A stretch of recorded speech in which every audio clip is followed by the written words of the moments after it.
भैया सलमान खान, दबंग का तुझे आज तक मतलब ही नहीं पता।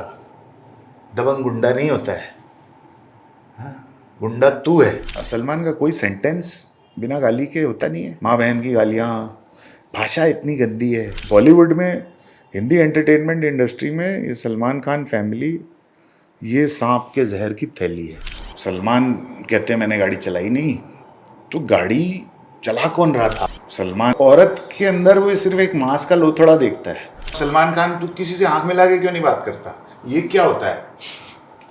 और ये क्या होता है? ये कौन से पदार्थ तू डाल रहा है नाक के अंदर? ये कायर है। ये दबंग खान, ये ना बनाई हुई इमेज है। ये कोई दबंग उबंग नहीं है।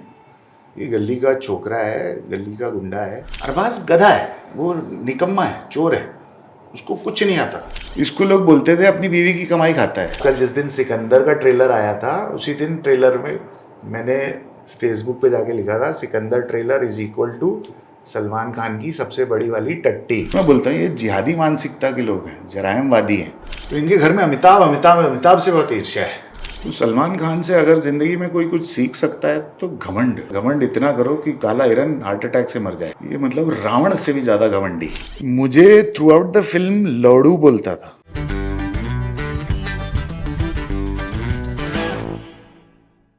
Hello and welcome to Bollywood Thikana. मैं हूं खुशबू हजारे। आज ऑटोबायोग्राफी ऑन ठिकाना में जो शख्स हमारे साथ है, हिसाब से तो पूरी इंडिया उन्हें उनकी उस फिल्म के लिए जाननी चाहिए जो फिल्म उन्होंने सलमान खान के साथ बनाई। और इस फिल्म में सलमान से ऐसा किरदार करवाया जो किरदार सभी का फेवरेट बना। वो फिल्म उस साल की हाईएस्ट ग्रॉसिंग फिल्म थी। मैं बात कर रही हूँ दबंग फिल्म की, जो 2010 में आई थी। लेकिन जनता तक इनकी जो कहानियां पहुंचती है, वो इनके डायरेक्शन, इनके काम से ज़्यादा सलमान खान और परिवार के साथ इनके पंगों की पहुंचती है। इंडस्ट्री में जो लोग इन्हें जानते हैं, वो फिल्म मेकर अनुराग कश्यप के छोटे भाई अभिनव कश्यप के रूप में जानते हैं। आप समझ ही गए होंगे हमारे साथ कौन है स्टूडियोज़ में। जी हाँ, अभिनव कश्यप। इनसे मैं आपको रूबरू कराऊं उससे पहले एक चीज़ कहना चाहूँगी कि ये इनका पिछले 10 सालों में पहला इंटरव्यू है। 10 साल पहले इन्होंने इंटरव्यू दिया होगा। हाँ, सोशल मीडिया पर इन्होंने अपनी बातें कही है, प्रिंट में भी इन्होंने इंटरव्यूज़ दिए हैं, लेकिन वीडियो इंटरव्यू 10 सालों बाद इनका पहला है जो बॉलीवुड ठिकाना के साथ है। Abhinav ji, welcome to Bollywood ठिकाना। Thank you. प्रिंट में भी इंटरव्यू नहीं दिया और 12 साल एक्चुअली। अच्छा। हाँ, बेशरम 2013 की रिलीज है। अच्छा, हाँ, नहीं सोशल तो मीडिया पे मैं अपने जी। थॉट्स लिखता रहता हूँ। अपने सोशल मीडिया में भी मैं ट्विटर पे हूँ नहीं और इंस्टाग्राम पे हूँ नहीं। हाँ, मेरा अकाउंट ज़रूर है इंस्टाग्राम पे, वो सर्फिंग के लिए, क्योंकि आजकल एक्टर्स वगैरह भेजते हैं अपने प्रोफाइल्स इंस्टाग्राम लिंक, तो वो सर्फ करने के लिए रखा हुआ है। पर ट्विटर पे हूँ नहीं, तो फेसबुक पे मैं अपने थॉट्स लिखता हूँ समय समय पर। तो वहाँ से जो लोग उठा के जो लिखना होता है लिखते हैं। अभिनव जी, 4-5 दिन पहले या लास्ट वीक मैं कहूँगी कि एक इंटरव्यू आता है और उसमें कहा जाता है कि अभिनव कश्यप ने सलमान खान को गुंडा बुलाया। तो मतलब, और 5 साल पहले आपने इस तरह की सलमान को लेकर या उनके परिवार को लेकर बातें कही होगी। उसके बाद 5 साल आप चुप रहे, गायब रहे। फिर ऐसा क्या हुआ एक हफ्ते पहले कि आपने ये बात की? ये एक्चुअली देखिए, उसमें कुछ गलत तो छपा नहीं है। मेरे सलमान खान के बारे में जो व्यूज़ हैं वो फिल्म इंडस्ट्री के तो सब लोग जानते हैं, सलमान खान भी जानते हैं। 5 साल पहले जब सुशांत की डेथ हुई थी, उस टाइम बहुत सारे ये प्राइवेट मैसेजेस व्हाट्सएप पे सर्कुलेट हो रहे थे कि सुशांत ने क्यों डेथ क्यों हुई, सुइसाइड क्यों हुआ, सुइसाइड हुआ कि नहीं, मर्डर हुआ कि नहीं, इस तरह की बातें, बहुत रूमर्स थे। तो मैंने उस समय प्रधानमंत्री को एक चिट्ठी लिखी थी जिसमें, क्योंकि मैं भी निजी तौर पे सुशांत को जानता था पर्सनल, और वो किस तरह का इंसान था, और मुझे भी लगता था वो आत्महत्या नहीं कर सकता।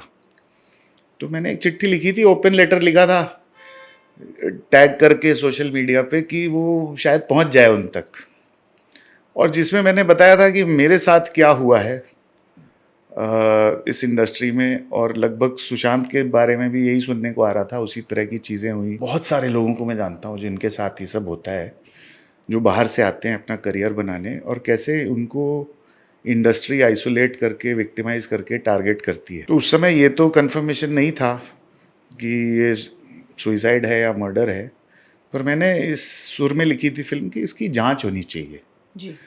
कि ये मेरे साथ भी हुआ। और मैंने इसका डील करने का तरीका ये था कि मैं हट गया। बहुत लोगों को पता ही नहीं था कि मैंने दबंग 2 छोड़ी क्यों थी, और जब दबंग 2 छोड़ी थी तब भी बड़ी कंट्रोवर्सी हुई थी। लोग कह रहे थे कि इतनी सक्सेसफुल फ्रेंचाइजी कोई छोड़ कैसे सकता है, ज़रूर कुछ हुआ है। कुछ नहीं, ये लोग बदतमीज़ लोग हैं, गुंडे लोग हैं, ये काम नहीं करते, इनको फिल्म नहीं बनानी, इनको एहसान करना है, हाँ, इनको ज़िंदगी बनाने का शौक़ है। तो उस समय वो भी चिट्ठी प्रधानमंत्री की वायरल हो गई थी, उस पर काफ़ी चर्चा हुई। मुझे जो कहना था मैंने कह दिया, और उसके बाद उनको जो करना था वो कर रहे थे। अभी क्या हुआ, ये 5 साल बाद, आपने पूछा कि 5 साल बाद क्यों, अभी कुछ दिन पहले 10 सितंबर को दबंग रिलीज़ हुई थी 2010 में। तो एक जर्नलिस्ट का फ़ोन आया, मैसेज आया कुछ दिनों पहले कि दबंग की 15वीं एनिवर्सरी है, हम फिल्म को होमेज देना चाहते हैं, तो उस सिलसिले में आपसे बात करना चाहते हैं। तो मुझे बड़ा अच्छा लगा, क्योंकि पिछले 15 सालों में मैं देख रहा हूँ हर साल 10 सितंबर को दबंग के बारे में कुछ ना कुछ अच्छा लिखा जाता है, पर आज तक किसी जर्नलिस्ट ने मुझे फ़ोन नहीं किया। ओके। फिल्म के डायरेक्टर और राइटर को किसी ने फ़ोन नहीं किया पूछने के लिए कि भाई ये फिल्म कैसे, इसका जेनेसिस क्या है। यस। तो खैर, मुझे पब्लिसिटी का वैसे भी ना, पब्लिसिटी अच्छी नहीं लगती, तो मैंने कभी कुछ बोला ही नहीं। ये पहली बार था किसी ने बोला, तो मुझे लगा कि यार मुझे कुछ कहना चाहिए। हाँ, मेरी फिल्म है पुरानी, इससे मेरी करियर बना। तो मैंने इंटरव्यू दिया, फिल्म के बारे में बहुत बात की, और फिर उन्होंने पूछा तो सलमान खान के साथ क्या रिश्ते हैं आपके, आप दोबारा काम करेंगे, इस तरह की बातें हुई। तो वो पुरानी बातें याद आ गई, तो मैंने जो सच था बता दिया। मेरी दिक्कत यह है कि मैं झूठ नहीं बोल पाता। अब कड़वा सच है, कई बार दबा देता हूँ, चुप रह जाता हूँ, लेकिन अगर कुरेदोगे तो फिर सुनो सच। तो मैंने सच बोल दिया। पर वो आर्टिकल मैंने अभी पढ़ा नहीं है, लेकिन जैसा मुझे लगता है कि मेरे सलमान के बारे में क्या ओपिनियन है, सिर्फ वही छपा है। फिल्म के बारे में मैंने क्या बोला वो कुछ नहीं छपा, क्योंकि वो 1-1.5 घंटे में फिर से वायरल होने लगा, और मुझे तमाम फ़ोन आने लगे, लोगों से जर्नलिस्ट पूछने लगे क्या आपने वाकई ये बोला है या किसी की बदमाशी है। मैंने कहा ये भी बोला था मैंने, पर मैंने बहुत कुछ बोला था। फिल्म के बारे में क्या लिखा है इन्होंने, कोई नहीं बता पाया कि फिल्म के बारे में क्या लिखा है। तो जर्नलिस्ट इस तरह की बदमाशियाँ करते रहते हैं, अच्छा। पर कुछ झूठ नहीं लिखा है। हाँ, मेरा जो सलमान के बारे में ओपिनियन है या उसकी फैमिली के बारे में, वो यही है, ये नॉर्मल ह्यूमन बीइंग्स नहीं है, ये अपराधी हैं, जरायमवादी लोग हैं, और प्रूवन अपराधी हैं। सलमान को तो 5 साल की सज़ा भी हुई है शायद, इलीगल आर्म केस में। जी। फिर सेम डे बेल भी हो गई, जी। और तब से शायद ये बेल में है। तो ये एक तरह से कन्विक्टेड अपराधी है, अभी बेल पे बाहर है। और इसके हिट एंड रन केस का क्या हुआ मुझे नहीं मालूम, पर वो डियर वाले केस में अभी क्या हो रहा है, मेरे ख्याल से हायर कोर्ट में चैलेंज किया राजस्थान गवर्नमेंट ने, जी। क्योंकि उसको निचले कोर्ट ने शायद बरी कर दिया था। तो वो भी अभी चल रहा है, शायद कुछ भी क्लोज नहीं हुआ है। तो जो अपराधी है वो है, बहुत सारी बातें तो मैं भी जानता हूँ। दबंग फिल्म आपके पास थी, और फिल्म के लिए कहते हैं कि 2 साल तक ये फिल्म मार्केट में घूमी, कई लोगों को ऑफर हुई, लेकिन आपको प्रोड्यूसर नहीं मिल पाया था बड़ा, ऐसा कहते देखिए हैं। वो सब इरेलेवेंट है। हाँ, ये सब सच है, अच्छा। पर वो इरेलेवेंट है। मैं आपको वहाँ से कहानी बताता हूँ कि मेरी मुलाकात मेरे एक दोस्त सुनील बोरा के थ्रू अरबाज खान से हुई। ओके। हाँ, तो मैं फिल्म पिच कर रहा था तमाम एक्टर्स को, तो उसने मुझे कई सारे एक्टर्स के नंबर दिए थे, क्योंकि मैं नया था तब। I was 34 years old then. Okay. हाँ, and I came from TV films में, I did not know many people. तो उसने मुझे कई नंबर दिए, उसमें से 2 people responded at the time.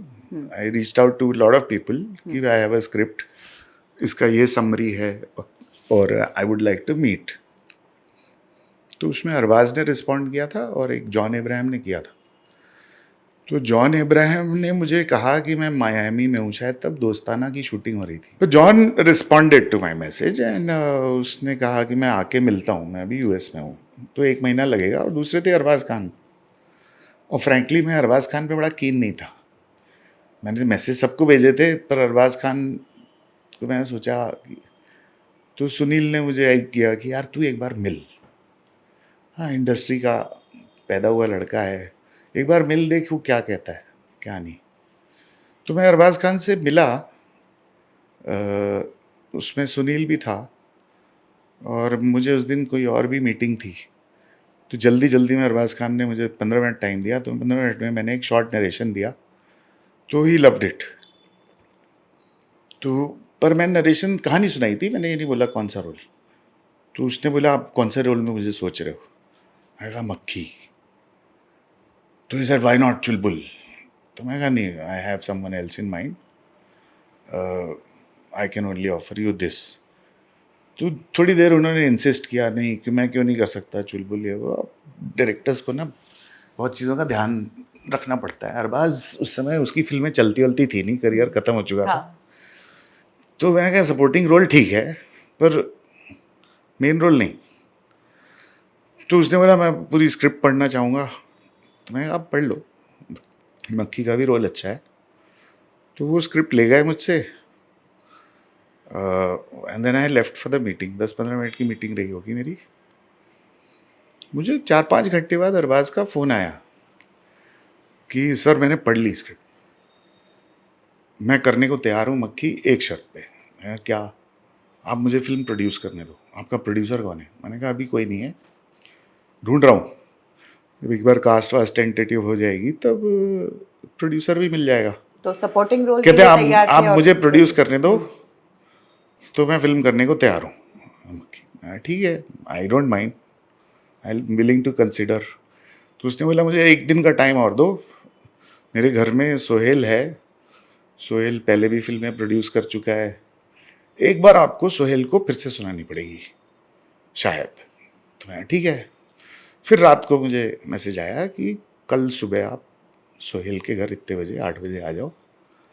तो सुबह सुबह तो मैं गया सोहेल के घर, मैंने स्क्रिप्ट नरेट की, सोहेल को भी अच्छी लगी। सोहेल ने कहा कि थोड़ी लंबी है, तो ट्रिम, मैंने कहा ठीक है ट्रिम कर दूंगा, बड़े को छोटा करना वो बहुत आसान है। तो देन ही सेड मेन में आप किसको सोच रहे हो? तो उस वक्त मेरी रणदीप हुड्डा से बात हो रखी थी, और रणदीप ने 2 ही फिल्में की थी तब, डी और रिस्क। नया एक्टर था और मुझे थोड़ा रफ एंड टफ रॉ आदमी, दिखने वाला आदमी चाहिए था। तो Randeep would have fitted that sort of character. तो मैंने रणदीप को सुना रखी थी, रणदीप ने हाँ कहा था। मैंने कहा मैं रणदीप हुड्डा सोच रहा हूँ। तो नहीं यार, रणदीप हुड्डा क्या क्या मार्केट है, कौन पैसे लगाएगा, कोई बड़ा हीरो सोच। तो मुझे इन लोगों ने एग किया। मैंने कहा यार मुझे तो रणदीप, और वाकई मुझे डिफ़िकल्टी हो रही थी फंड्स रेज करने में, रणदीप पे पैसे लगाने को बहुत लोग रेडी नहीं थे, क्योंकि उनको सेटअप चाहिए होता है बड़ा। रणदीप तब न्यूकमर था, बड़ा नया सा लड़का था। तो मैंने कहा यार सोचता तो मैं बहुत बड़ा बड़ा हूँ, हाँ, लेकिन एक्टर्स मिलते ही नहीं है, अपॉइंटमेंट्स नहीं देते। कहते यार हम जानते हैं ना पूरी इंडस्ट्री को, हम मिलवा देंगे, तो बोल कोई बड़ा स्टार बोल। तो मैं कहा यार वैसे तो सनी देओल, संजय दत्त बहुत अच्छे हैं, और सलमान की भी बॉडी वॉडी अच्छी है, अगर वो टफ रोल कैरी कर पाएगा तो वाई नॉट सलमान ऑल्सो। तो सलमान के नाम पे दोनों भाई कूद पड़े, अरबाज और सोहेल की। सलमान तुझे लगता है कर लेगा? मैं कहा उसको लगना चाहिए, मुझे तो लगता है कर लेगा, थोड़ा सा मुझे उसके इमेज को चेंज करना पड़ेगा, क्योंकि सलमान की तब इमेज वो छिछोरे वाली थी, वो ना सड़क पे लड़की छेड़ना, तेरे नाम वाली। ये मैं 2008 की बात कर रहा हूँ जब मैंने फिल्म साइन की थी। तो उसकी इमेज तेरे नाम वाली, वो छपरी आशिक जो होते हैं ना, लड़कियाँ छेड़ते हैं सड़क पे, और फिर वो एक पार्टनर में तौलिया वाला डांस था, तो एक छपरी की ही, मवाली की उसकी इमेज थी। तो मैंने कहा थोड़ा सा इमेज मुझे ना चेंज करना पड़ेगा, you have to do some changes, but I think he can carry it off, क्योंकि मसल वसल था उसका, ही हैड दैट टफ आपने ये पर्सन। सजेस्ट किया था अरबाज खान एंड सोहेल खान को क्या? कि सलमान को इमेज चेंज करना पड़ेगा या ये सब करना देखो पड़ेगा? अब इतने साल पहले की बात ना, वर्ड फॉर वर्ड आप बोलोगे कि आपको याद है तो नहीं, पर ये हमारा डिस्कशन हुआ था। दे वर वेरी क्योंकि एक्साइटेड। जैसा कि आपने बताया कि हाँ। आपको लीड स्टार चाहिए था और बड़ा स्टार रणदीप हुड्डा आपके मुझे माइंड में नहीं था। चाहिए था, हाँ, उनको चाहिए था। उनको चाहिए था सो हाँ। That the proposal starts looking more viable. So amongst them, I had proposed Sunny Deol, Sanjay Dutt, and Salman Khan. So when I said Salman Khan, they jumped at it. Okay, So they set a condition: is like, let's narrate it to Salman, and it's up to him. If he likes it, we like it. Then we are doing this film. Okay, So that was the agreement. वो कुछ दिन गए बीते, एक दिन अचानक मैं सुबह उठा तो देखा, तब ये स्मार्टफोन तो थे नहीं, वो मुझे एक एसएमएस था, डन, अननोन नंबर से। फिर मैंने दूसरा मैसेज खोला, दूसरा एक मैसेज आया रखा था, उसमें लिखा था सलमान खान, और दोनों सेम नंबर से आए थे, बारी बारी से। तो मुझे थोड़ा नींद में ना सुबह दिमाग कम काम करता है, मैं सोच ही रहा हूँ कि यार सलमान खान डन, और देखा रात को कुछ 25-26 मिस्ड कॉल हैं, कुछ 3-3:30 बजे रात को। तो I could not put it all together in my head. तब तक अरबाज का फ़ोन आ गया, उनका नंबर सेव था मेरे फ़ोन में। मैंने उठाया, कहते कैसे सर आप इतने एरोगेंट हो, फ़ोन नहीं उठाते। तो मैंने कहा सर आपने कब फ़ोन किया? कहते हैं मैंने नहीं, भाई कर रहे थे फ़ोन रात को और तुम उठा नहीं रहे थे। मैंने कहा मैं मेरे घर में बेडरूम में मैं फ़ोन नहीं रखता, मैं अपनी स्टडी में चार्जिंग पे लगा के जाता हूँ रात को 3-3:30 बजे। मुझे क्या पता कि कौन फ़ोन कर रहा है जब मेरे पास सेव्ड ही नहीं है नंबर। तो कहते हैं एनी हाउ, रात को हम लोग सब साथ बैठे थे, मैंने भाई को सुना दी कहानी, and he loved it and he is doing the film. अच्छा बढ़िया है। कहते हैं पर तुमको एक बार आके पूरा नरेशन देना पड़ेगा। मैंने कहा जब भी आप बोलो मैं दे दूँगा। फिर कुछ दिन गए और एक बार मुझे वीर के सेट पे बुलाया। वीर की शूटिंग जस्ट स्टार्ट हुई थी, उसमें वो गाने का शूट चल रहा था, ताली मार दे हत्थी वीरा। तो 1-8 घंटा वेट किया, शॉट वॉट देकर सलमान आए, और काफ़ी औरा था, भौकाल था, भीड़ इकट्ठा थी उनको देखने।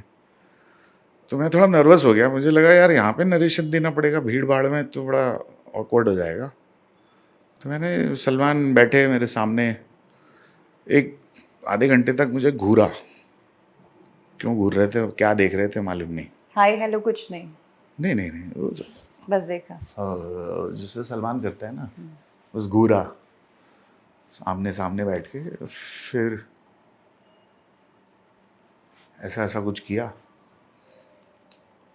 फिर सोहेल को बुलाया, सोहेल कम हियर, मेरी और कौन कौन सी फिल्म पाइपलाइन में है। उसने, सोहेल ने कुछ 3-4 नाम लिए, एक भी बनी नहीं। पार्टनर 2, नो एंट्री 2, ये सब कब से स्केड्यूल्ड है। तो कहते हैं उसके बाद नो एंट्री 2 है, पार्टनर 2 है, और फिर एक आधे और थी, फिर ये दबंग। तो ऐसा, तो ये मुझे इशारा था कि दबंग पहले बनेगी, ये सब बाद में। अच्छा, तो मैं खुश, कोई कन्फर्मेशन कुछ नहीं था। फिर मैंने बोला सर बस एक रिक्वेस्ट है, ये नरेशन आज मत, मैं थोड़ा नर्वस फील कर रहा हूँ, आज नहीं रखेंगे नरेशन, मैं किसी और दिन आपको। कहते हैं आई नो, होता है, हाँ, और will do it at home. और फिर मैं कहा ठीक है, आई लीव यू देन। तो सोहेल ने बोला कि सर आप don't go like this, signing कर लेते हैं। तो एक साइनिंग चेक पकड़ा देते हैं आपको, वहीं बिना नरेशन के। हाँ।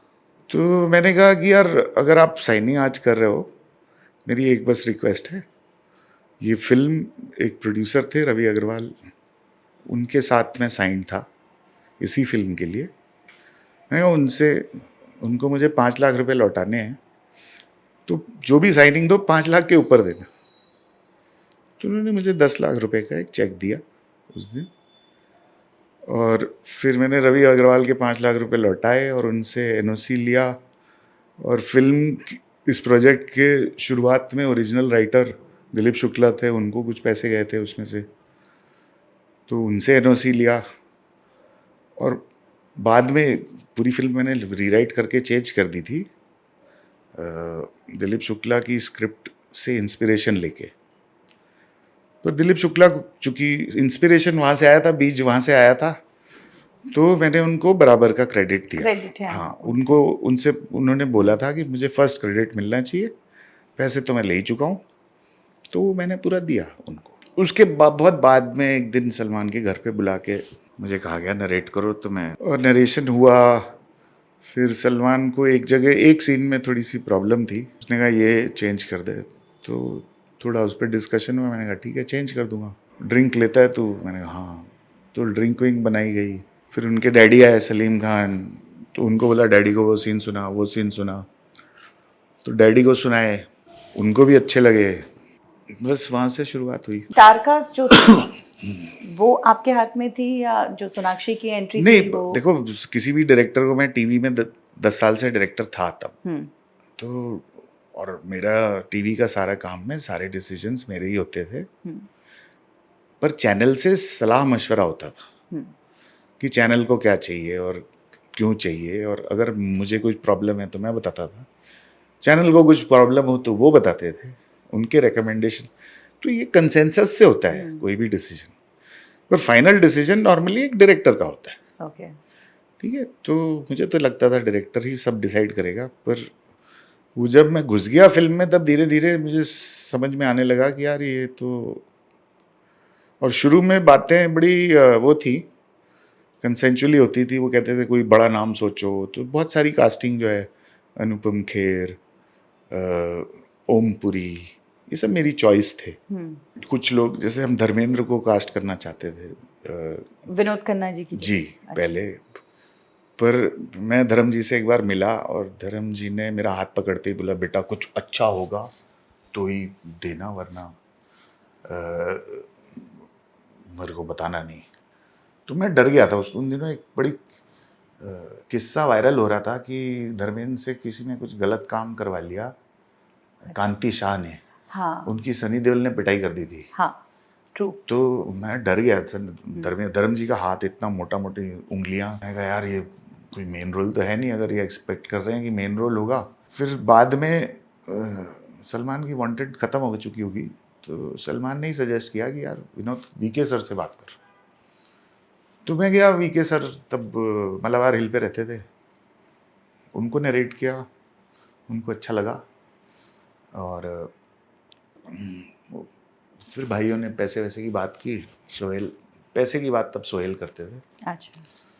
तो और डन हो गया। वैसे डिम्पल मैम से मिला मैं। वो भी सजेस्टेड थे खान फैमिली की तरफ से या आप ही? नहीं, मेरी तरफ से एक ही रोल सजेस्टेड था, सोनू सूद। अच्छा। क्योंकि सोनू मेरा बहुत पुराना दोस्त था। सोनू को शायद इंडस्ट्री में पहला नोटिसेबल काम मेरे थ्रू ही मिला था, युवा में। ओके। जिसमें अभिषेक के एल्डर ब्रदर का रोल था, और मणि सर का ऑफिस नहीं था बॉम्बे में, तो उनकी कास्टिंग मैं कर रहा था, मैं उनका असिस्टेंट था जी। तो सोनू का रिजेम्बलेंस बहुत था, एक यंग अमिताभ जैसा, उसके लंबा फेस है, लंबी नाक है। तो मैंने मणि सर को सजेस्ट किया था कि यार इस हालांकि ये बहुत नया है, थोड़ा पंजाबी टोन है इसके बातचीत करने में, पर अभिषेक से इसका फिजिकल रिजेम्बलेंस अच्छा होगा, तो दोनों अच्छे भाई लगेंगे। देन मणि सर डिसाइडेड कि he was a good choice and we cast him.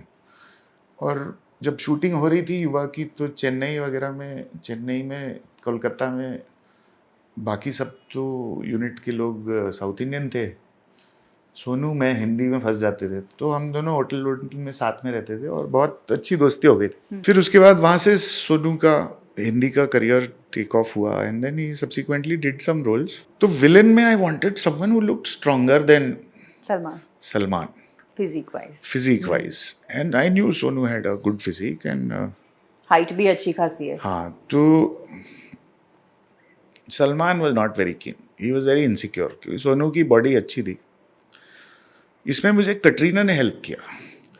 तब कटरीना होती थी कई बार घर में, और कटरीना ने was doing a film Sing is King, I think, with Sonu. Yeah.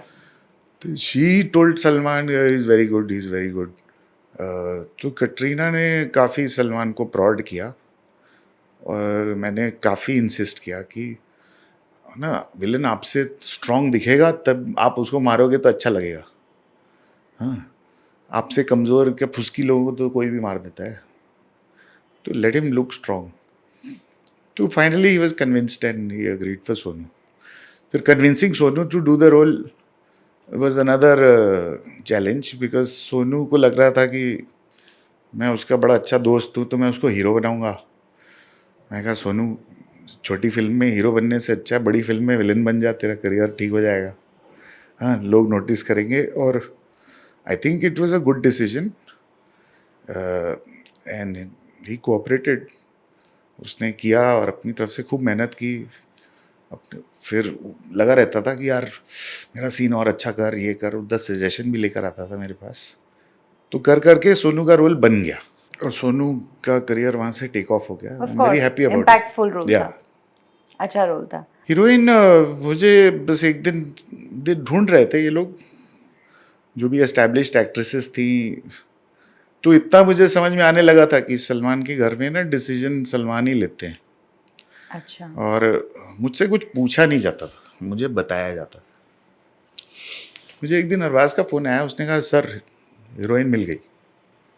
मैं कौन? शत्रुघ्न सिन्हा की बेटी है, बहुत सुंदर है। तो मैंने कहा ठीक है मिलते हैं। कहते नहीं सर डिसीजन हो चुका है, भाई ने बोल दिया है, तो हीरोइन तो यही है। हाँ, इसी के साथ काम करना है और आपको मिला हम देंगे ज़रूर। तो मैंने कहा अच्छा। कहते हैं और भाई ने बोल दिया है तो यही होगी हीरोइन। मुझे अपनी फिल्म बनाने में इंटरेस्ट था, पर थोड़ा नर्वस था मैं, कौन है ये लड़की, कोई अंग्रेज तो नहीं होगी। तो क्योंकि उसके पहले हम कटरीना को नरेट करवा चुके थे ये लोग। कटरीना अच्छा। ने रिजेक्ट कर दी थी तब हम। रज्जो के रोल के लिए? जी, हालांकि मुझसे किसी ने पूछा नहीं, वरना मैं ही रिजेक्ट कर दूँ। कटरीना की इमेज थी NRI फॉरेन। यस, वो तो हिंदी भी खैर यूज। मुझे बोला गया नरेट करो, एक दिन सडनली घर बुला के कटरीना बैठी थी तो मैं नरेट किया। Thankfully she rejected. Thank you Katrina for rejecting Dabangg, you saved it. Katrina reject कर दी थी, बट वो आई थिंक उस फैमिली के क्लोज थी, जो भी उनका रिलेशनशिप रहा हो। घर में मिली है मुझे उस टाइम पे। तो सोनू सूद की कास्टिंग बाद में उसमें उसने प्रॉड किया, और पता नहीं इन लोगों ने किससे किससे बात की थी, मुझे नहीं गोविंदा की बेटी को भी तब सलमान लॉन्च किया करने होगा वाले मुझे। थे, ऐसी ही आई खबरें एम थी। Not aware of this. अच्छा। मेरे सामने कभी उसका नाम नहीं आया। एक बार मैंने कटरीना को नरेट की थी स्क्रिप्ट, उसने शायद नहीं की, क्या पीछे बात हुई मुझे नहीं मालूम। और फिर मुझे बता दिया गया कि सोनाक्षी इज द। तो मुझे याद है उस समय नया नया फेसबुक लॉन्च हुआ था, मैंने अकाउंट खोला था, 2008-9 की बात है। तो मैंने जाके सोनाक्षी सिन्हा गूगल किया और फेसबुक पे ढूंढा, तो सोना सिन करके उसका एक अकाउंट था। तो मैंने उसको फेसबुक रिक्वेस्ट भेजी और बोला कि let me add, please add me, I am the director, I am told that you are the lead lady and I am the director, I like to have a look at your pictures. तो उसने add किया and then I saw her pictures, और thankfully मुझे बहुत ही खूबसूरत लगी। अच्छा। हाँ, मुझे मेरी फिल्मों में आप देखेंगे दोनों, मैं एक्सपोजर में बिलीव नहीं करता। मैं लड़कियों को पूरा ढक देता हूँ। मुझे चेहरा अच्छा चाहिए होता है, स्माइल अच्छी चाहिए होती है, आंखें बड़ी बड़ी चाहिए होती हैं। वो दोनों सोनाक्षी के पास था। आँख अच्छी बड़ी बड़ी थी, और अब ये था कि हिंदी बोल पाती है कि नहीं, कि उन दिनों चलन था फॉरेन की लड़कियां और अंग्रेज़ों को ज़्यादा रोल दे रहे थे, क्योंकि देहाती रोल था। तो थोड़ा मुझे था कि ये शत्रुघ्न सिन्हा की बेटी है, हिंदी तो जानती होगी।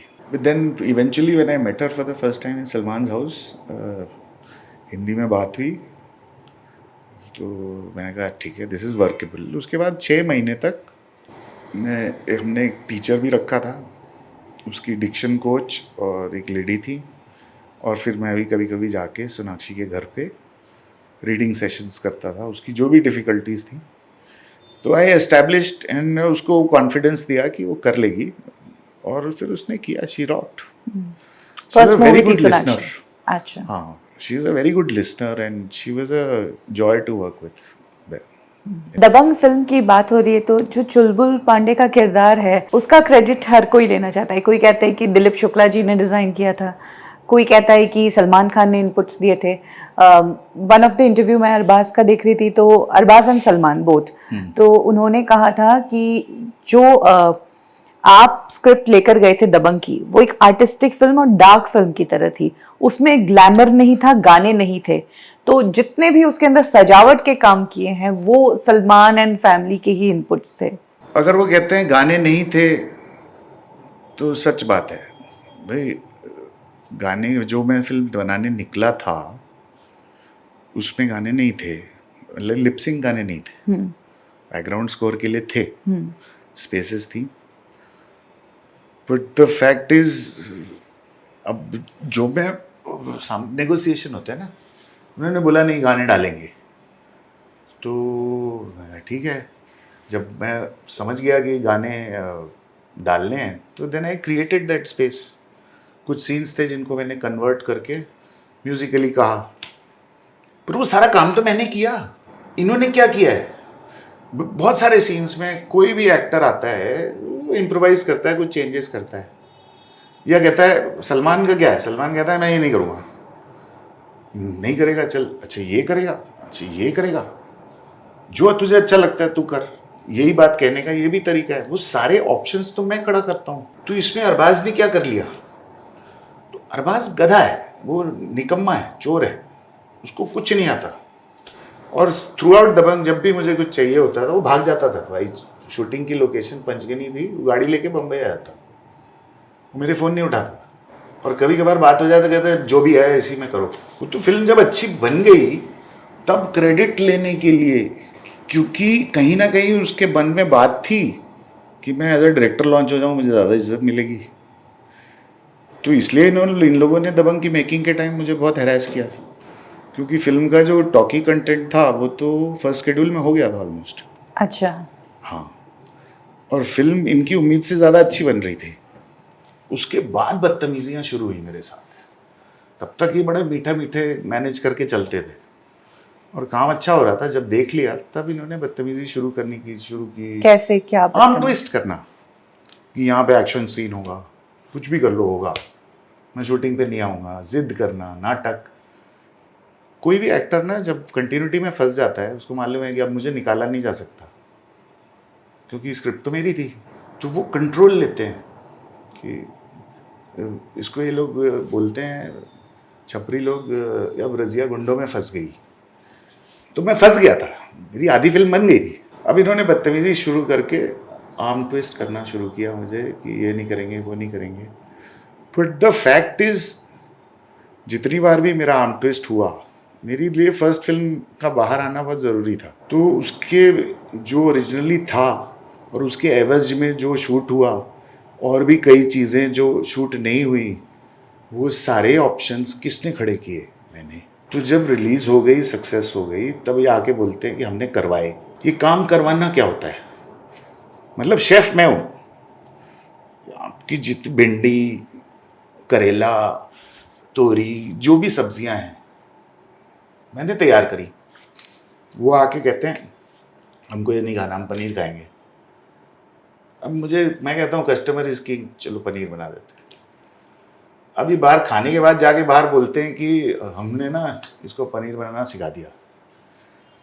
तो यही सब झगड़े होते थे हमारे। तो इसलिए मैंने दबंग 2 छोड़ी थी। मैं कहा अच्छा, तुम्हें लगता है तुम मेरे बगैर कर सकते हो और सब तुम्ही ने किया, तो तुम बना लो दबंग 2। जिस दिन मैंने छोड़ी थी उस दिन मुझे अरबाज ने ऑफिस बुलाया था।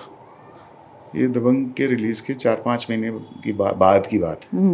और तब तक लगातार अखबार में ना मेरे बारे में उल्टा सीधा छपता रहता कि सलमान ने दबंग बनाई है, हाँ, सारा एक्शन उसने डाला है। हाँ, ये चीज मैंने सुनी थी कि बहुत 75% एक्शन है और 25% उसमें डांस है। तो डायरेक्टर ने क्या किया? इन्हीं के चेले चमचे जर्नलिस्ट फोन करते थे। तो मुझे याद है एक जर्नलिस्ट होती थी तभी, उपाला KBR। ओके। उसने एक मैसेज भेजा, we have heard that Dabangg is 80% directed by Salman, ऐसा कुछ। तो मैंने उसको जवाब भेज दिया कि I have heard that you are only 20% journalist and 80% mischief monger, is it true? So she got offended. And she said, how dare you, say such a thing? I'm a journalist with credentials and ये वो. मैंने कहा, can I quote you on this? तो मैंने लिख के भेज दिया कि if you want to quote me, quote my full text, otherwise shame on you. तो खैर वो आर्टिकल आया, ये shame on you वाला नहीं छापा उसने, बाकी सब छापा, कंट्रोवर्सी. पर उस इंटरव्यू के 5-6 घंटे बाद मुझे अरबाज का फ़ोन आ गया कि सर क्या करते हो, क्या हुआ, ऐसे क्या ज़रूरत है जर्नलिस्ट से बात करने की. मुझे फला किसी ने फ़ोन, अश्विन, कोई अश्विन था, कौन है मुझे नहीं मालूम, अश्विन का फ़ोन आया, बोला कि तेरा डायरेक्टर बहुत बोलता है, वील बैंग हिम. मैं कहा लेट देम बैंग मी. कहते पर क्या ज़रूरत है जर्नलिस्ट से लड़ने की. मैंने कहा अरबाज भाई, आपका बेटा है अरहान, आपको कोई आगे बोले कि आपकी औलाद नहीं पड़ोसी की औलाद है तो आपको कैसा लगेगा. तो कहता अरे बाप रे बाप, कहीं नहीं होगा. तो जब भी मेरे बारे में कुछ नास्टी छपता था उस समय अखबार में, and if I countered that, ऐसा 2-3 बार हुआ, मुझे 2-3 घंटे में अरबाज के फ़ोन आए थे समझाने के लिए कि डोंट ऐसा मत करो. लेकिन आपका भी मैंने इंटरव्यू देखा था जिसमें आपने कहा था कि दबंग 2 बन रही है वो सबसे अच्छी बात है, फिर चाहे उसे मैं डायरेक्ट करूं या अरबाज करूं. मेरी नाराजगी, दुश्मनी अरबाज सलमान से हो सकती है, अरबाज से हो सकती है, दबंग से क्या दुश्मनी है, वो तो मेरा बच्चा है. बट तब भी आपने इंटरव्यू में खान परिवार के लिए कुछ नहीं बोला हाँ, था, कुछ नहीं और बोला आपको था. कोई दिक्कत नहीं थी. उन्होंने बहुत कुछ बोला था उस समय. उसी समय के अरबाज के भी इंटरव्यूज हैं.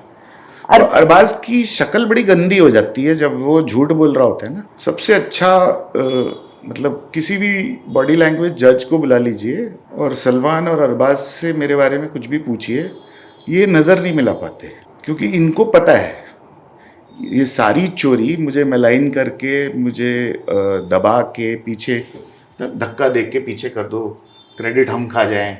आपको मालूम है हिंदुस्तान के इतिहास में अभी कितनी फिल्में बनी होंगी, 2000-5000. और फिल्मों में एक अनस्पोकन सा कोड है कि जब क्रेडिट्स आते हैं, ओपनिंग क्रेडिट्स में एक्टर्स का नाम आता है, टेक्नीशियंस का नाम आता है, लास्ट क्रेडिट होता है डायरेक्टर का.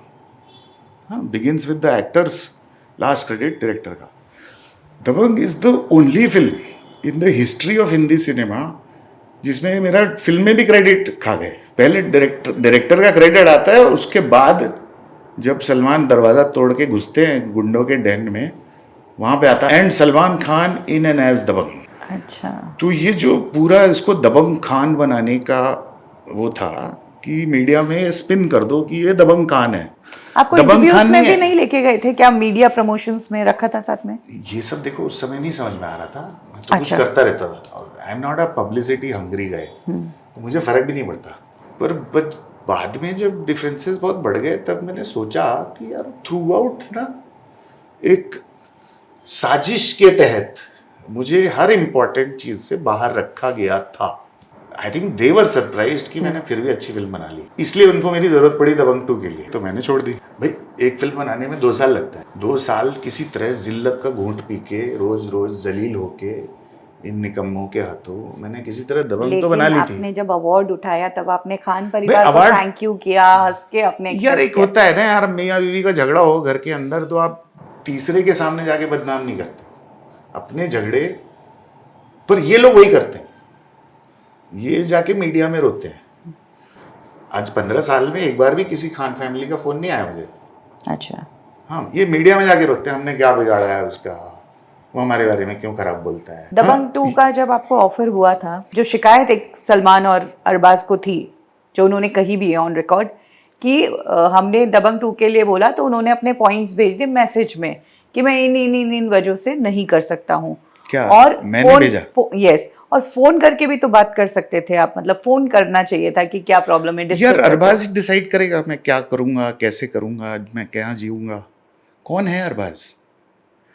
दबंग के पहले इसको 3 लाख रुपए नहीं मिलते थे एक्टिंग करने के.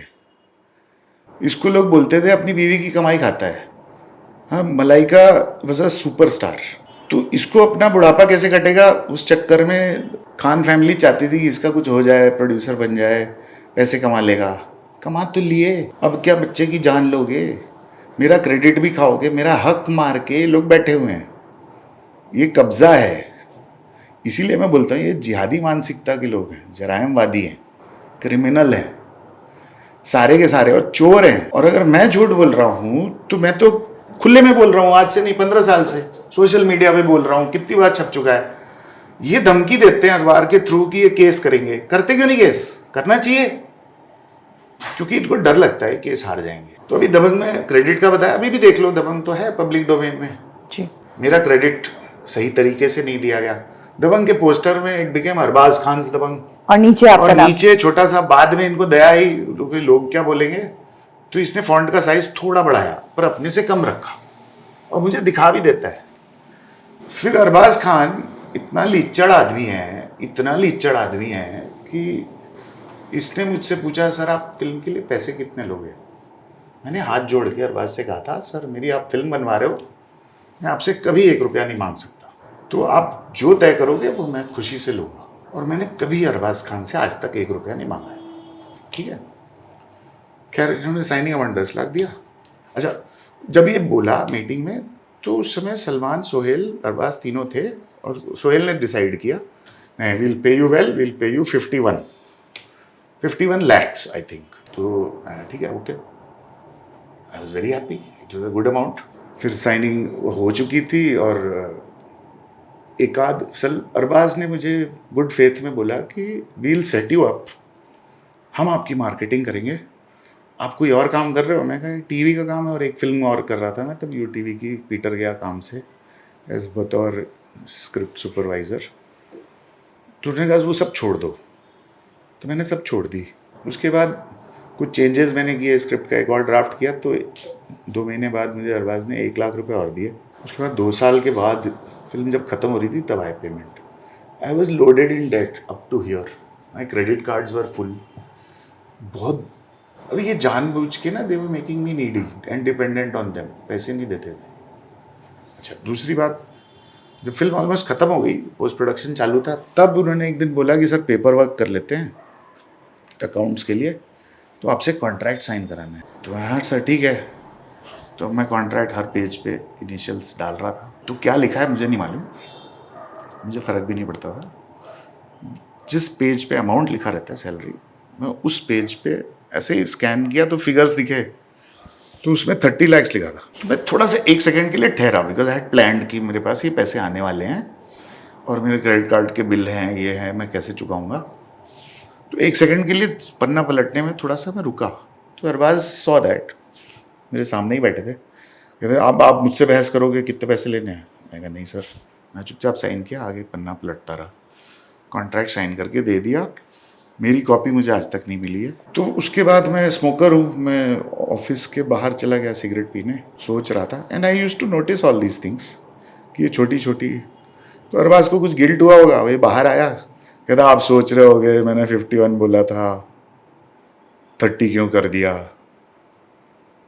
मैंने कहा नहीं सर ठीक है। मैंने कब बोला?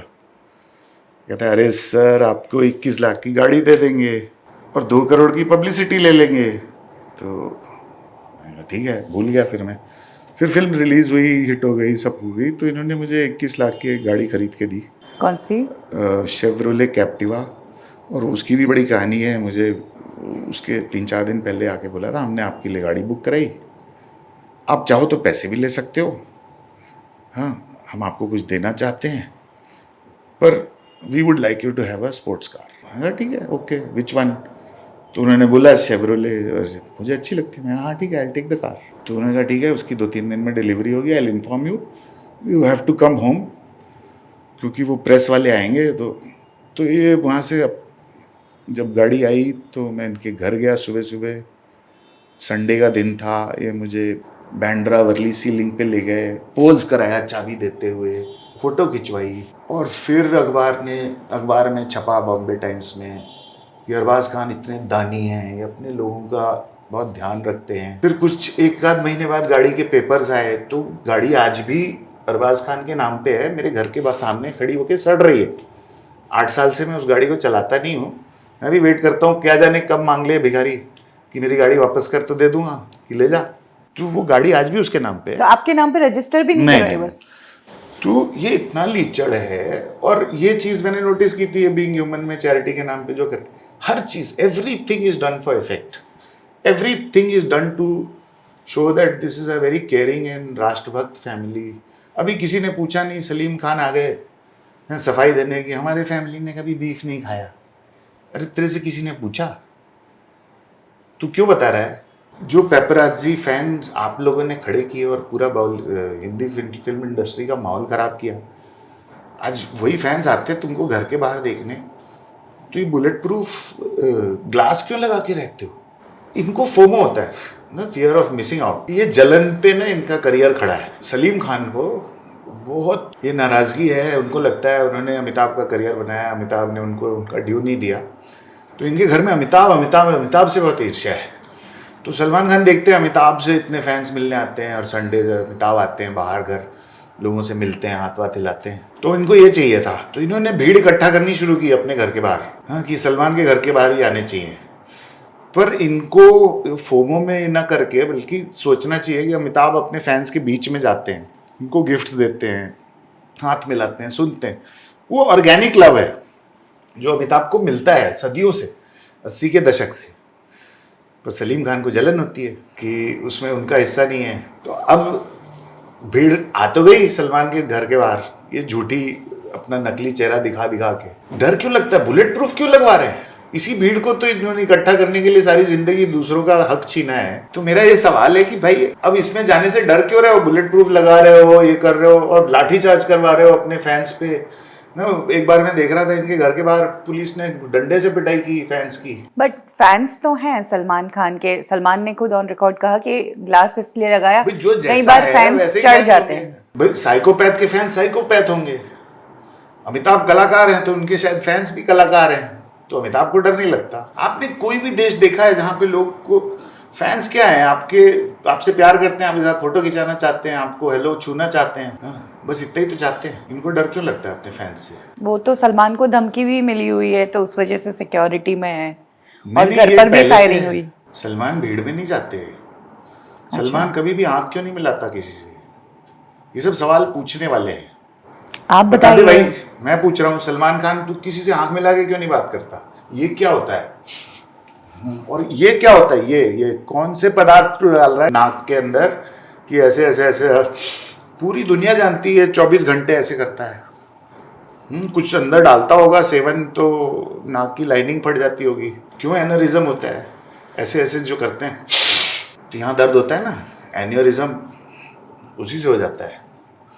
तो सलमान को ये सब जवाब देने चाहिए, और मीडिया में दम नहीं है कि ये सवाल पूछे, और जिस मीडिया में दम है वो उस मीडिया के सामने नहीं जाता सलमान। ये कायर है, ये दबंग खान, ये ना बनाई हुई इमेज है। ये कोई दबंग उबंग नहीं है, ये गली का छोकरा है, गली का गुंडा है। मतलब इसको 40-80 बॉडीगार्ड लगते हैं अपनी शूटिंग पे जाने के लिए। धमकी वगैरह तो आज कह सकते हो, दबंग में भी करीब 40-50 बॉडीगार्ड होते थे। तो उतना मतलब उनको जरूरत लगती है एनी टाइम फैंस? क्या दबंग पे पब्लिक प्लेसेस पे शूट करने के दौरान कहीं दिक्कत आई? ये सब भौकाल, इसको बोलते हैं उत्तर प्रदेश में, भौकाल बनाने के तरीके हैं कि हम कुछ हैं, हाँ, शो ऑफ स्ट्रेंथ। वरना क्या 5 फुट 3 इंच का इंसान है, भीड़ में कहीं खो जाएगा। तो उसको अच्छा लगता है कि भीड़ आ गई, सब लोग परेशान हो रहे हैं उसके लिए, और नहीं हो रहे तो लोगों को परेशान करना, जैसे मुझे हैरास करना जानबूझ के, क्योंकि ही लाइक्स इट कि लोग उसके लिए परेशान हों, पैम्पर हों, दे आर ब्रैट्स।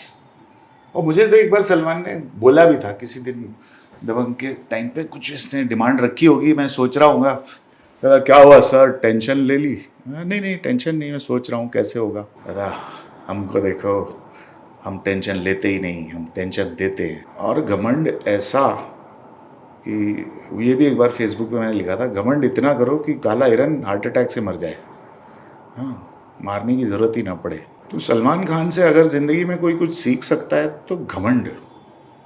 ये मतलब रावण से भी ज़्यादा घमंडी। ये तो भगवान श्री राम ने बोला था ना कि रावण को मैंने नहीं मारा, उसके घमंड ने मारा, अहंकार से मरा है वो। ऐसी आपके साथ क्या चीज़ हुई जिससे आपको महसूस हुआ कि ये घमंड मतलब बहुत बड़ा है? कुछ नहीं, ऐसा कुछ भी हुआ होता मेरे साथ, भाई रावण ने तो सीता जी को किडनैप किया, तब राम को जाना पड़ा अपनी पत्नी को छुड़ाने के लिए। राम ने कितने मैसेज भेजे कि भैया दे दे मेरी पत्नी वापस, मैं चला जाऊंगा। तो सलमान ने ऐसा मेरे घर के किसी सदस्य को तो किडनैप किया नहीं, वरना उसको उसकी औकात में बता देता।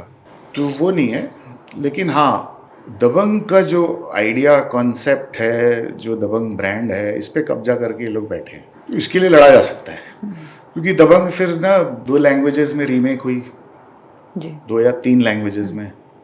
तो रीमेक में आप रीमेक राइट्स जब किसी को बेचते हो, क्या बेचते हो? स्क्रिप्ट। वो तो मैंने लिखी थी और उन लोगों ने मुझे क्रेडिट भी दिया, उसके पैसे ही खा गए, मुझे कोई आज तक 1 रुपया नहीं मिला। दबंग हाँ, दबंग 2 दबंग के रीमेक जो तेलुगु में बनी थी, गब्बर सिंह। अच्छा, तो वो produce Salman Khan and family नहीं? मुझे नहीं मालूम जी।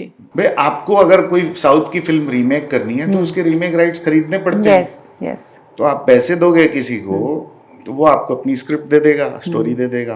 तो गब्बर सिंह और तमिल में मुझे याद नहीं है, वो रीमेक हुई है, ऑफिशियल रीमेक थी, उसमें मेरा क्रेडिट भी है। मेरा IMDb आप खोल के देखोगे, उसमें दोनों ने मुझे स्टोरी का क्रेडिट दिया है, पर बदले में जो पैसे आए वो तो अरबाज खान ने गायब। फिर दबंग 2 बनी, दबंग 3 बनी, ये चलो दिलीप शुक्ला ने अकेले ने लिखी, 3 का क्रेडिट तो सलमान खान ले गए स्टोरी का, कैसे? पर मेरे कैरेक्टर्स के बेसिस पे बनी है, ओरिजिनल उसका सोर्स दबंग का मुझसे आया है। आपको एक एक्नॉलेजमेंट, आजकल तो लोग इंस्टाग्राम पे भी फोटो डालते हैं अपना ना, तो नीचे लिखते हैं पिक्चर कट सी, क्रेडिट देना। तो इन दोनों फिल्मों में मेरा नाम नहीं है, पैसा देना तो दूर की बात है। तो ये जो एम्पायर सलमान खान और फैमिली ने खड़ा किया है ना, ये सब दबंग से ही शुरू हुआ था। इनके लिए मैं कबाब में हड्डी बन गया हूँ। इनके सारा एम्पायर जो है वो मेरे हक पे कब्जा करके इन लोगों ने बनाया है। तो अगर ये योगी जी का देश होता तो बुलडोज़र आ जाता इनका ध्वस्त करने। हाँ, जैसे बाबरी मस्जिद राम जन्मभूमि के ऊपर कब्जा करके जमाई थी इन्होंने, तो भक्तों ने तोड़ दी एक दिन, और अभी नया राम मंदिर बन गया। तो ये जो जिहादी सोच है ना, इसमें बहुत सारे बड़े नेताओं ने बोला कि यार हम राम मंदिर बनेगा, उसमें बम लगा के उड़ा देंगे। अरे भैया, आपको 5 एकड़ ज़मीन दी है अयोध्या में, वहाँ मस्जिद बनाने के लिए बना लो मस्जिद, वो बन नहीं रहा इनका। तो ये नेगेटिव सोच है। ये कोई भी ऊपर आ रहा होता है फिल्म इंडस्ट्री में, उसको गिरा दो। ये अपना स्तर नहीं बढ़ाते, खुद एक्टिंग नहीं करेंगे, खुद अपना काम नहीं करेंगे, दूसरों का काम खराब करने में बिलीव करते हैं कि कोई ऊपर ना आ जाए, इनकी गद्दी हिल ना जाए। दबंग के बाद आप इंडस्ट्री में टॉप पर आ गए थे, आपका नाम चल पड़ा था, और तो आपने कई प्रोजेक्ट्स भी साइन किए थे। मैंने एक फिल्म साइन की थी श्री अष्टविनायक के साथ, जी, जिस फिल्म की कोई स्क्रिप्ट नहीं थी, पर ये था कि my next project will be with Ashtavinayak. Okay. उन्होंने उसके एवज में मुझे एक साइनिंग अमाउंट दिया। अरबाज खान ने धमकी दे दी राज मेहता को कि भाई यहाँ हम काम नहीं करने देंगे, तुमने हमारा डायरेक्टर तोड़ दिया, ये वर्ड थे। अच्छा। अरबाज खान मेरे क्या बोलते हैं रहनुमा बनना चाह रहे थे, जो मैंने उनको हक नहीं दिया। तो उन्होंने धमकी देके डराया धमकाया। तो मुझे राजबाबू ने फ़ोन किया और बोला कि यार अभिनव, हम तो सीधे साधे लोग हैं, हमको काम करना है, पर इस रवैये से ना ये लोग विंडिक्टिव हो जाएंगे। तो मैं कहा ठीक है सर, कोई बात नहीं, थोड़ा सा वक्त दो, मैंने पैसे खर्च कर दिए, मैं आपके पैसे आपको लौटा दूँ। कितना अमाउंट था वो? 5 करोड़ का अमाउंट था। तो वो अगले 2-3 महीने मैंने बहुत लोगों से नेगोशिएट किया। तो मैंने वायाकॉम से जब फिल्म साइन की तो मैंने उनको रिक्वेस्ट किया कि मुझे 5 करोड़ कहीं लौटाने हैं, तो मुझे 7 करोड़ साइनिंग अमाउंट चाहिए। ओके। जो वायाकॉम ने मुझे दिया, तो उसमें से 5 करोड़ मैंने श्री अष्टविनायक के लौटाए। फिर 1 साल ये चला प्रोजेक्ट डेवलपमेंट होने में, और फिर जब स्क्रिप्ट हो गई बेशरम और रणबीर ने हाँ कह दिया, सब हो गया, तो फिर वायाकॉम के साथ कुछ दूसरी प्रॉब्लम्स होने लगी मुझे। तो मुझे समझ में आ गया कि यहाँ पे भी मेरी फिल्म बनेगी नहीं। So then I looked, and then last में Reliance Entertainment came into the picture and they gave me the money to return to Viacom. And Viacom के साथ एक क्लॉज था मेरा कि अगर फिल्म नहीं बनती है टाइम से तो मैं इंटरेस्ट पे करूँगा 12%। तो वो 12% इंटरेस्ट मैंने दिया, तब वायाकॉम ने मुझे NOC दे दिया, और फिर रिलायंस एंटरटेनमेंट ने फिल्म बनाई। तो ऐसा हुआ था पूरा, और वो एक ही फिल्म थी जो एंड में बेशरम बनी। तो ये मेरे पीछे पड़ गया था। ये सब तो मैंने उस 2020 वाले लेटर में लिखा था डिटेल जी। और कि क्या क्या हुआ अलग अलग समय पे मेरे साथ। But it takes a while, मुझे समझ में आने में वक्त लगा कि ये सब ऑर्गेनिकली मेरे साथ गलत नहीं हो रहा है, ये करवाया जा रहा है, और ये सब करवाने वाली ये फैमिली है सलमान खान की, घुमा घुमा के। मुझे जब बेशरम रिलीज हुई थी तो बहुत ट्रोलिंग हो रही थी उसकी, तब सोशल मीडिया उतना नहीं था, वी हैड अंडर एस्टिमेट, हमारा सोशल मीडिया मार्केटिंग बजट नहीं था। तो सोशल मीडिया पे बेशरम की ज़बरदस्त धुलाई हो रही थी। तो रिलायंस के लोगों ने अपने लेवल पे थोड़ा इन्वेस्टिगेशन किया था और मुझे तब बताया गया था कि अभिनव ये ऑर्गेनिक नहीं है, हमने पता किया है 12 लाख रुपए खर्चे गए आपकी फिल्म को गिराने के लिए। And these were paid trolls from Bangladesh and Pakistan who were trolling the shit out of my film। ये सब चीज़ें बहुत साल एक्यूमुलेट होते होते होते होते देन आई रियलाइज्ड कि मैंने इस फैमिली की गुलामी करने से मना कर दिया। That's the way they would have liked it. इसलिए ये मेरे साथ हो रहा था and the whole industry has turned against me because I was trying to change the way film should be made. ये बॉलीवुड के तौर तरीके से बाहर था। अभी क्या है, बॉलीवुड में ना बिचौलिए ज़्यादा हैं, टाउट्स बहुत हैं। जो मुझे किसी एक्टर से मिलना है तो उसके घर के बाहर खूंटा गाड़ के खड़े रहेंगे कि हमको हमारा क्या, पैसे दो, हर चीज़ के लिए पैसे दो, कट कमीशन, और ये कुछ नहीं करते। वैल्यू एडिशन इनका जीरो है, वैल्यू क्रिएशन जीरो है, ये सिर्फ वैल्यू एक्सट्रैक्शन वाले हैं। तो हर काम में इनको पैसे चाहिए। और फिर धीरे धीरे धीरे धीरे मुझे इंडस्ट्री में हर जगह से थोड़ा रिजेक्शन मिलने लगा। वो मुझे अब समझ में आ रहा है क्यों, क्योंकि मैंने खुद ने, कहते हैं दुनिया उसी रंग की दिखती है जिस रंग का आपने चश्मा पहना है। एक यहाँ पे मैं आपको टोकना चाहूँगी, जब आपको बेशरम के टाइम पे पता चल गया था कि ये जो बाहरी फोर्सेस है आपकी फिल्म को फ्लॉप करवाने के लिए नेगेटिव पब्लिसिटी करवा रही, तभी आपने क्यों नहीं बोला? आपको कब पता चला इस पे मैटर करता है। आपको, आपने बताया ना कि रिलायंस से पता चला कि नहीं, उस समय मुझे रिलायंस ने बोला, ये हिंट किया कि यार ये ऑर्गेनिक। उस समय मेरी फिल्म थिएटर्स में थी, ये रिलीज के 3-4 दिन बाद की बात। क्या कर लेता मैं, मुझे ये नहीं पता था कौन करवा रहा है। अच्छा, ये नहीं मुझे ये पता था, ये बताया गया था, कोई एविडेंस नहीं था किसी। क्योंकि क्या होती है, बहुत सारी मार्केटिंग एजेंसीज ना कॉमन होती हैं। जैसे मुझे सलमान खान के बारे में बहुत कुछ जो पता है वो उनके घर के अपने ही लोग बताते थे, ने बताया है। वो क्यों बताएंगे, क्योंकि ये उस समय बताया था जब उनको लगता था कि मैं भी इनका चमचा हूँ। मैं चुप रहता था, मेरे को अपने काम से मतलब था, मैं जाता था अपना काम करके आ जाता था। तो लोग यारी दोस्ती में बता देते ना, यार जैसे सलमान खान का ड्राइवर अशोक सिंह वाली बात। सलमान खान के ड्राइवर अशोक सिंह वाली बात क्या है? नहीं, वो एक सलमान खान का हिट एंड रन केस हुआ था जी। तो ये तो सबको पता चल गया कि सलमान खान की गाड़ी के नीचे वो बेकरी के बाहर कुछ लोग दब गए थे, एक की डेथ हुई, 3-4 इंजर्ड हुए थे। फिर केस वेस हुआ था, फिर बोला सलमान गाड़ी चला रहा था, उन्होंने कहा हम नहीं चला रहे थे। ये भी प्रूव हो गया, गाड़ी में सलमान खान थे, कमाल खान थे, एक सलमान का पुलिस एस्कॉर्ट था, पुलिस ने सिक्योरिटी दे रखी थी। वो उस आदमी की बाद में डेथ हो गई बड़े मिस्टीरियस सर्कमस्टेंसेस में। पर हमको आज तक नहीं पता चला कि ये गाड़ी चला कौन रहा था। तो उस जमाने में जब ये हुआ था तब उनके एक ड्राइवर होते थे अशोक सिंह, कुछ दिन बाद या कभी छोड़ के चले गए थे सलमान की नौकरी। तो दबंग की शूटिंग में एक बार मैं सलमान के साथ बैठा था, सलमान के किसी मैन फ्राइडे ने आके बोला कि वो अशोक आया है भाई। तो भाई ने वो भेजो, आया एक आदमी आया, मिड लेट 40 के आसपास रहा होगा, थोड़ा सा प्लम्पिश, और वो सर झुका के ऐसे खड़ा हो गया और सलमान ने ऐसे कहा, बोला था लग जाओ काम पे लग जाओ। And then Ashok became his driver. और मैं सामने ही बैठा था तो मुझे समझ में नहीं आया कि ये काम पे लग जाए, ये क्या काम करेगा। इसको मुझे लग रहा था इसको भी दबंग में फिट करना पड़ेगा मुझे। तो मैंने सलमान के ही किसी करीबी से पूछा कि ये कौन है। तो उनके करीबी ओल्ड टाइमर ने मुझे बताया कि सलमान का पुराना ड्राइवर है, भाई को छोड़ के चला गया था, अभी वापस काम करना चाहता है भाई के साथ। ठीक है, ओके, मेरा क्या। फिर मैंने बाकी शूटिंग के दौरान अशोक को देखा सलमान की गाड़ी चलाते हुए। दबंग बन गई, रिलीज़ हो गई, दबंग 2 मैंने छोड़ दी। फिर मैं अपने लाइफ में बिजी हो गया। 1-2 साल बाद सलमान के हिट एंड रन केस की हियरिंग आई कोर्ट में। तो अब सलमान से रिलेटेड कुछ होता है तो मीडिया में छपता है।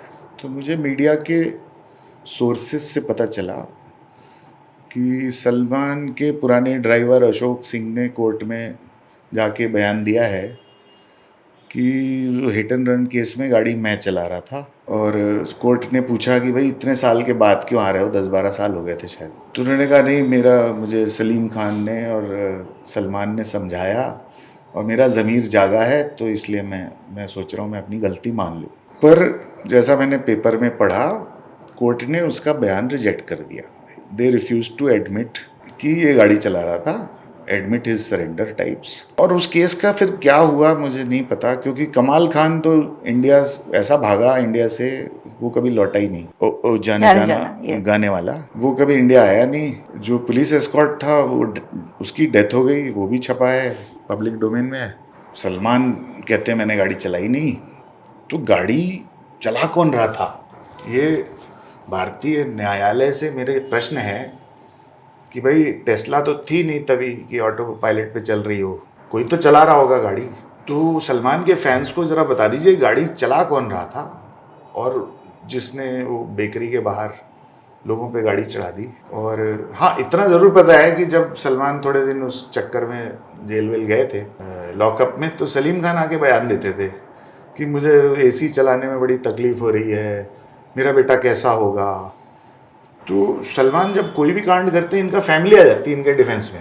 सलमान कभी जवाब नहीं देते। He should be questioned on all these thing. अगर वो गुंडा नहीं है, अच्छा अभी भी जब मैंने बोला कि वो गुंडा है, वो काम पे इंटरेस्टेड नहीं है, वो तो एहसान करता है काम पे आके, तो मीडिया मुझे फोन कर करके परेशान कर रही है कि आपने बोला, आपको डर नहीं लगता। भाई मुझे क्यों डर लगेगा? सच से इतना डरते क्यों हैं लोग इस देश में? और डरते हैं क्योंकि शायद पहले डराया जाता होगा। इसका भी जवाब सलमान खान ने बिग बॉस में दिया है। आपने जैसे कहा कि करियर खराब किया, ये किया, तो सलमान ने नहीं, मैंने कभी नहीं कहा कि सलमान ने मेरा करियर खराब किया, कभी भी नहीं कहा। मैंने जो चिट्ठी लिखी थी उसमें लिखा था इन लोगों ने मेरे सारे प्रोजेक्ट सैबोटाज किए। My career is much bigger than a project and I don't need to depend on Salman Khan for my career. इसकी औकात भी नहीं है इतनी कि मेरा करियर खराब कर पाए, क्योंकि मैं बहुत सारे और काम करता हूँ। फिल्म मेकिंग तो एक छोटा सा मेरी ज़िंदगी का हिस्सा है, because I am a story teller. मेरे शौक है स्टोरी टेलिंग का, तो मैं लिखता रहता। मैं इन पे डिपेंडेंट नहीं हूँ अपने करियर के लिए। तो उसको लोग वर्ड्स चेंज कर देते हैं, ट्विस्ट कर देते हैं, कहते हैं रोको मत, कॉमा जाने दो। तो इनका जो मीडिया है वो कॉमा शिफ्ट कर देता है, कहता है रोको मत जाने दो, मीनिंग चेंज हो जाता है। आपने अपनी फिल्म में भी सलमान खान को तंज कसा बेशरम में कि चुलबुल नाम रखने से कोई दबंग नहीं हो जाता। हाँ हाँ, वो उन्हीं के लिए था।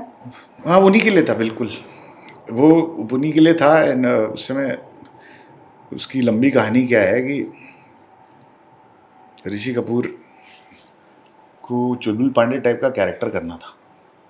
मैं कहा सर टाइप वाइप क्या होता है, और आपकी फिजिक विजिक है नहीं। अच्छा। हाँ, और हम कॉमेडी फिल्म बना रहे हैं, तो एक काम करो आप चुलबुल नाम रख लो। तो कहते हैं यार फिर तो सेम टू सेम हो जाएगा। मैं कहा चुलबुल पांडे था, अभी अब चुलबुल चौटाला। और जिस तरह की फिल्म थी हमारी स्क्रिप्ट, उसमें एक सीधा साधा पुलिस वाला है और उसकी बीवी करप्ट है, उसको प्रॉड करती रहती है कि पैसे कमा, और उसको नपुंसकता की चोटें मारती रहती है, जलील करती है बार बार। तो उस टाइप का कैरेक्टर था। और उस सीन जब हम शूट कर रहे थे तो एक्शन सीन टाइप था, रणबीर उनके घर में छुपा है। और तो वी थॉट पब्लिक को देख के मज़ा आएगा कि यार बेटे, बाप की छाती पे बेटा बैठा है और बोल रहा है सिर्फ चुलबुल नाम रख लेने से कोई दबंग नहीं हो जाता, उसके लिए कुछ करना पड़ता है। तो मैंने कहा और सलमान को तंज मिलेगा, मिले, उसमें क्या है। ये भी तो करते हैं कि आपने दबंग 3 देखी है? मैंने नहीं देखी, लेकिन ट्रेलर देखा है मैंने। दबंग 3 का ट्रेलर ही शुरू होता है, एक होता है पुलिस, एक होता है गुंडा, और हम हैं पुलिस वाले गुंडे। Yes. ये डायलॉग दिया इन्होंने। भैया सलमान खान, दबंग का तुझे आज तक मतलब ही नहीं पता। दबंग गुंडा नहीं होता है, हाँ, गुंडा तू है। दबंग का मतलब होता है जो किसी से दबे ना, अनपुट डाउनेबल। दबंग इज नॉट गुंडा। दबंग 2 और दबंग 3 इसलिए फ्लॉप हुई है क्योंकि तुम लोग ना उसका मीनिंग चेंज कर दिया। दबंग 2 में आप विजिलेंटे बन गए थे, रैंडम शादी में जाके किसी की गर्दन तोड़ दे रहे थे जिसका कोई लेना देना नहीं। और दबंग 3 में आपने क्या किया वो तो मैंने देखा नहीं। आपका ट्रेलर देख के इतना ख़राब लगा था मुझे, मैंने कहा कभी नहीं जाऊँगा देख। और बल्कि आपका जिस दिन सिकंदर का ट्रेलर आया था, उसी दिन ट्रेलर में मैंने फेसबुक पे जाके लिखा था Sikandar trailer is equal to Salman Khan की सबसे बड़ी वाली टट्टी, हाँ, जो साल में एक बार आती है ईद के दिन। और वही निकली।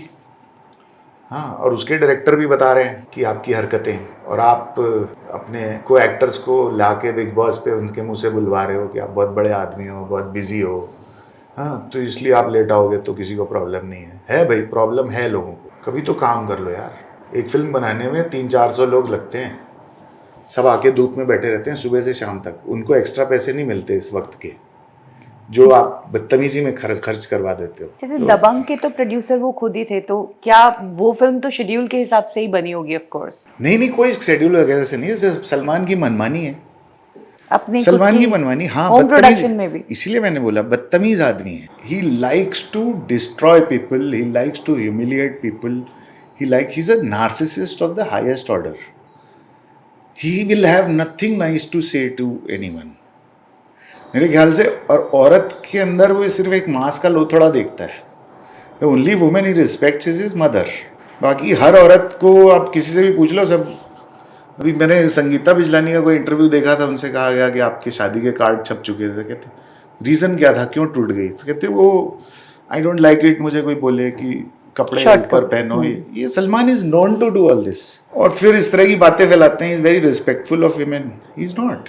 He's not. I know much more, but I'll refrain from telling you more and naming names because there is women involved, and it's a matter of respect and dignity. But he looks at women as a piece of meat, and he uses them and throws them, and so he can use them. That's why he's nice to women only. But उनकी फिल्मों में काम कर चुकी actresses या को actresses, उन्होंने तो कहा है कि सेट पर फीमेल्स का ध्यान रखा जाता है, ड्रेस कोड भी होता है कि सबको मरने से डर लगता है, सबको मरने से डर लगता है भाई। ये आदमी इतना विंडिक्टिव है, अगर इसके खिलाफ आप कुछ बोल दो तो ये बदला लेने सड़क पे आ जाता है, उनको हैरेस करने लगता है। विवेक ओबरॉय के साथ क्या हुआ था? विवेक ओबरॉय ने प्रेस कॉन्फ्रेंस में यही बोला था ना कि यार मुझे 30-40 बार फ़ोन किया, धमकियाँ दी, इतना ही बोला। और उसने बोला कि यार अगर लड़ना है तो लड़ ले। तो इन अरबाज और सोहेल आ गए थे कैमरे के आगे कहने हमने चूड़ियाँ नहीं पहन रखी। अरे कर लो कुश्ती यार। ये सलमान को अपने डिफेंस के लिए, जो होता है ना कश्मीर में वो पत्थरबाज जिहादी होते हैं ना, छुप के पत्थर मारते। सलमान खान इतना दबंग आदमी है, इतना सुल्तान है और सिकंदर है, तो ये अपने कर्मों के जवाब खुद दे दे। कोर्ट में नहीं दे सकता, मीडिया में दे दे। कोर्ट में लॉयर्स को भेज देता है और मीडिया के सामने अपनी फैमिली को भेज देता है। तो फैमिली तो उसका बचाव करेगी, उनकी रोजी रोटी चलती है सलमान से। इनके घर में और किसी के पास टैलेंट कहाँ है? एक सलमान पे तो सब टिका हुआ है। बट अभिनव जी, क्या आप मानते हैं कि कोई इतना, मतलब जैसा आप बता रहे हैं कि सलमान ऐसे हैं वैसे, उसके बावजूद वो रूल तो कर रहे हैं बॉलीवुड को, उनकी फिल्में आ रही है, ये कौन तय करेगा? कौन? बॉलीवुड क्या है? कॉपीवुड बोलो तो समझ में आता है। बॉलीवुड क्या है? हिंदी एंटरटेनमेंट इंडस्ट्री है, और उसमें रूल करना क्या होता है? ये इकोसिस्टम, ये कोई रजवाड़ा थोड़ी है। सलमान की जैसे फिल्म आती है तो कई लोगों को रोजगार मिलता है, लोग काम तो क्या हमारी फिल्मों में रोजगार नहीं मिलता? वो कई लोगों की मदद भी करते हैं। कोई कितने एक्टर्स तो ऐसे हैं जो घर पे बैठे हैं, उनको सलमान ने काम दिया है। देखिए, ये सलमान दिखाते हैं कि वो बहुत लोगों की मदद करते हैं, दो की करते होंगे कैमरे के सामने, हमारे सामने। नहीं कैमरे के सामने भाई आपने देखा है मदद करते हुए, यानी कि कोई कैमरा था जो रिकॉर्ड कर रहा था। हाँ, ये सब चीज स्टेज की जाती है कैमरे के सामने। जैसे राहुल गांधी बोलते हैं ना कि मोदी जी फोटो ऑप कर रहे हैं, एक्चुअल फोटो ऑप तो राहुल गांधी करते हैं मेरे को लगता है। वैसे ही यहाँ पे भी सब कुछ स्टेज मैनेज्ड है। सलमान का असली रूप कुछ अंदर के लोगों ने देखा है और मैंने देखा है, और ये बाकी सब जो पब्लिक ने देखा है ना, ये सब परफॉर्मेंस है कैमरा का। ये लोग कैमरे के आगे एक्टिंग चलती नहीं इनकी, तो जिंदगी में एक्टिंग करते रहते। ये बड़े अच्छे आदमी हैं। दबंग 1 में एक डायलॉग है, जब अरबाज की शादी ये लोग टूट जाती है और ये मंडप में जाके शादी कर लेता है, और नीचे आता है, विनोद खन्ना बोलते हैं सलमान से कि कितने गिर चुके हो, समथिंग लाइक दैट, तुम्हारे मुंह पे थूकने का मन करता है। तो वहाँ एक डायलॉग था जो इन्होंने खुद ही बनाया था, इम्प्रोवाइज करके, कि हम कोई गौतम बुद्ध तो है नहीं कि आप हमारे मुंह पे थूके जाएं और हम पूछते जाएं। बाद में वो डायलॉग सेंसर को प्रॉब्लम हुई, उन्होंने कहा आप गौतम बुद्ध नहीं कह सकते, इसको डब करिए। तो सलमान खान ने सजेशन दिया कि इसको गुड बॉय कर देते हैं, और वो है फिल्म में। सलमान बोल रहा हम कोई गुड बॉय तो है नहीं कि आप हमारे मुंह पे थूके जाएं। तो अगर सलमान खान गुड बॉय नहीं, ये सलमान की ओरिजिनल क्रिएटिविटी, तो क्या है ये बैड बॉय? ये बैड बॉय इनकी इमेज नहीं है, ये एक्चुअली बैड बॉय है, ये बदतमीज आदमी है रियल लाइफ में। और कैमरे के आगे बिग बॉस में आगे बोलता है मेरी इमेज बन गई है। किसका करियर बर्बाद किया है मैंने? जो तो मेरा तो recently- नहीं किया है। मेरे प्रोजेक्ट सैबोटाज किए, मुझे हैरेस किया, ये किया, करियर तो मेरा नहीं बर्बाद किया है। तो मैंने इल्ज़ाम लगाया नहीं, मीडिया ने लगाया है, मीडिया बताए। सलमान खान को लेकर एक चीज जो हाल ही में सिकंदर के डायरेक्टर ने कही थी कि सलमान सेट पर लेट आते थे। सुबह की जो शिफ्ट है उसमें रात को 8 बजे 8:30 बजे आते थे। तो क्या दबंग के सेट पर ऐसा कुछ आपका एक्सपीरियंस रहा? हाँ, दबंग के टाइम पे थोड़ा बेटर था, तब वो शाम को 5 बजे आ जाते थे, क्योंकि 5:30 बजे सूरज डूब जाता था। तो आधे घंटे एक शॉट हो जाए, कहने के लिए रहेगा कि शूटिंग हो जाए, इतना ही फ़र्क था। हो सकता है इनकी शूटिंग शायद सिकंदर की शूटिंग इंडोर हुई है, तो इंडोर शूटिंग सनडाउन होने के बाद भी पॉसिबल होती है, तो इसलिए वो 8 बजे आते होंगे। पर झूठ नहीं बोला, सलमान आते कब हैं सेट पे? हर प्रोड्यूसर तो इनसे परेशान है, तभी तो ये खुद की फिल्में प्रोड्यूस करते हैं।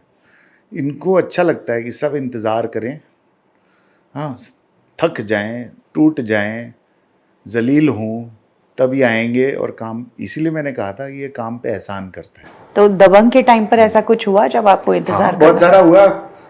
कई बार हम लोग सेट पे बैठे रहते थे, धूप में इंतज़ार करते थे कि भाई आएंगे, फिर भाई आ जाते थे।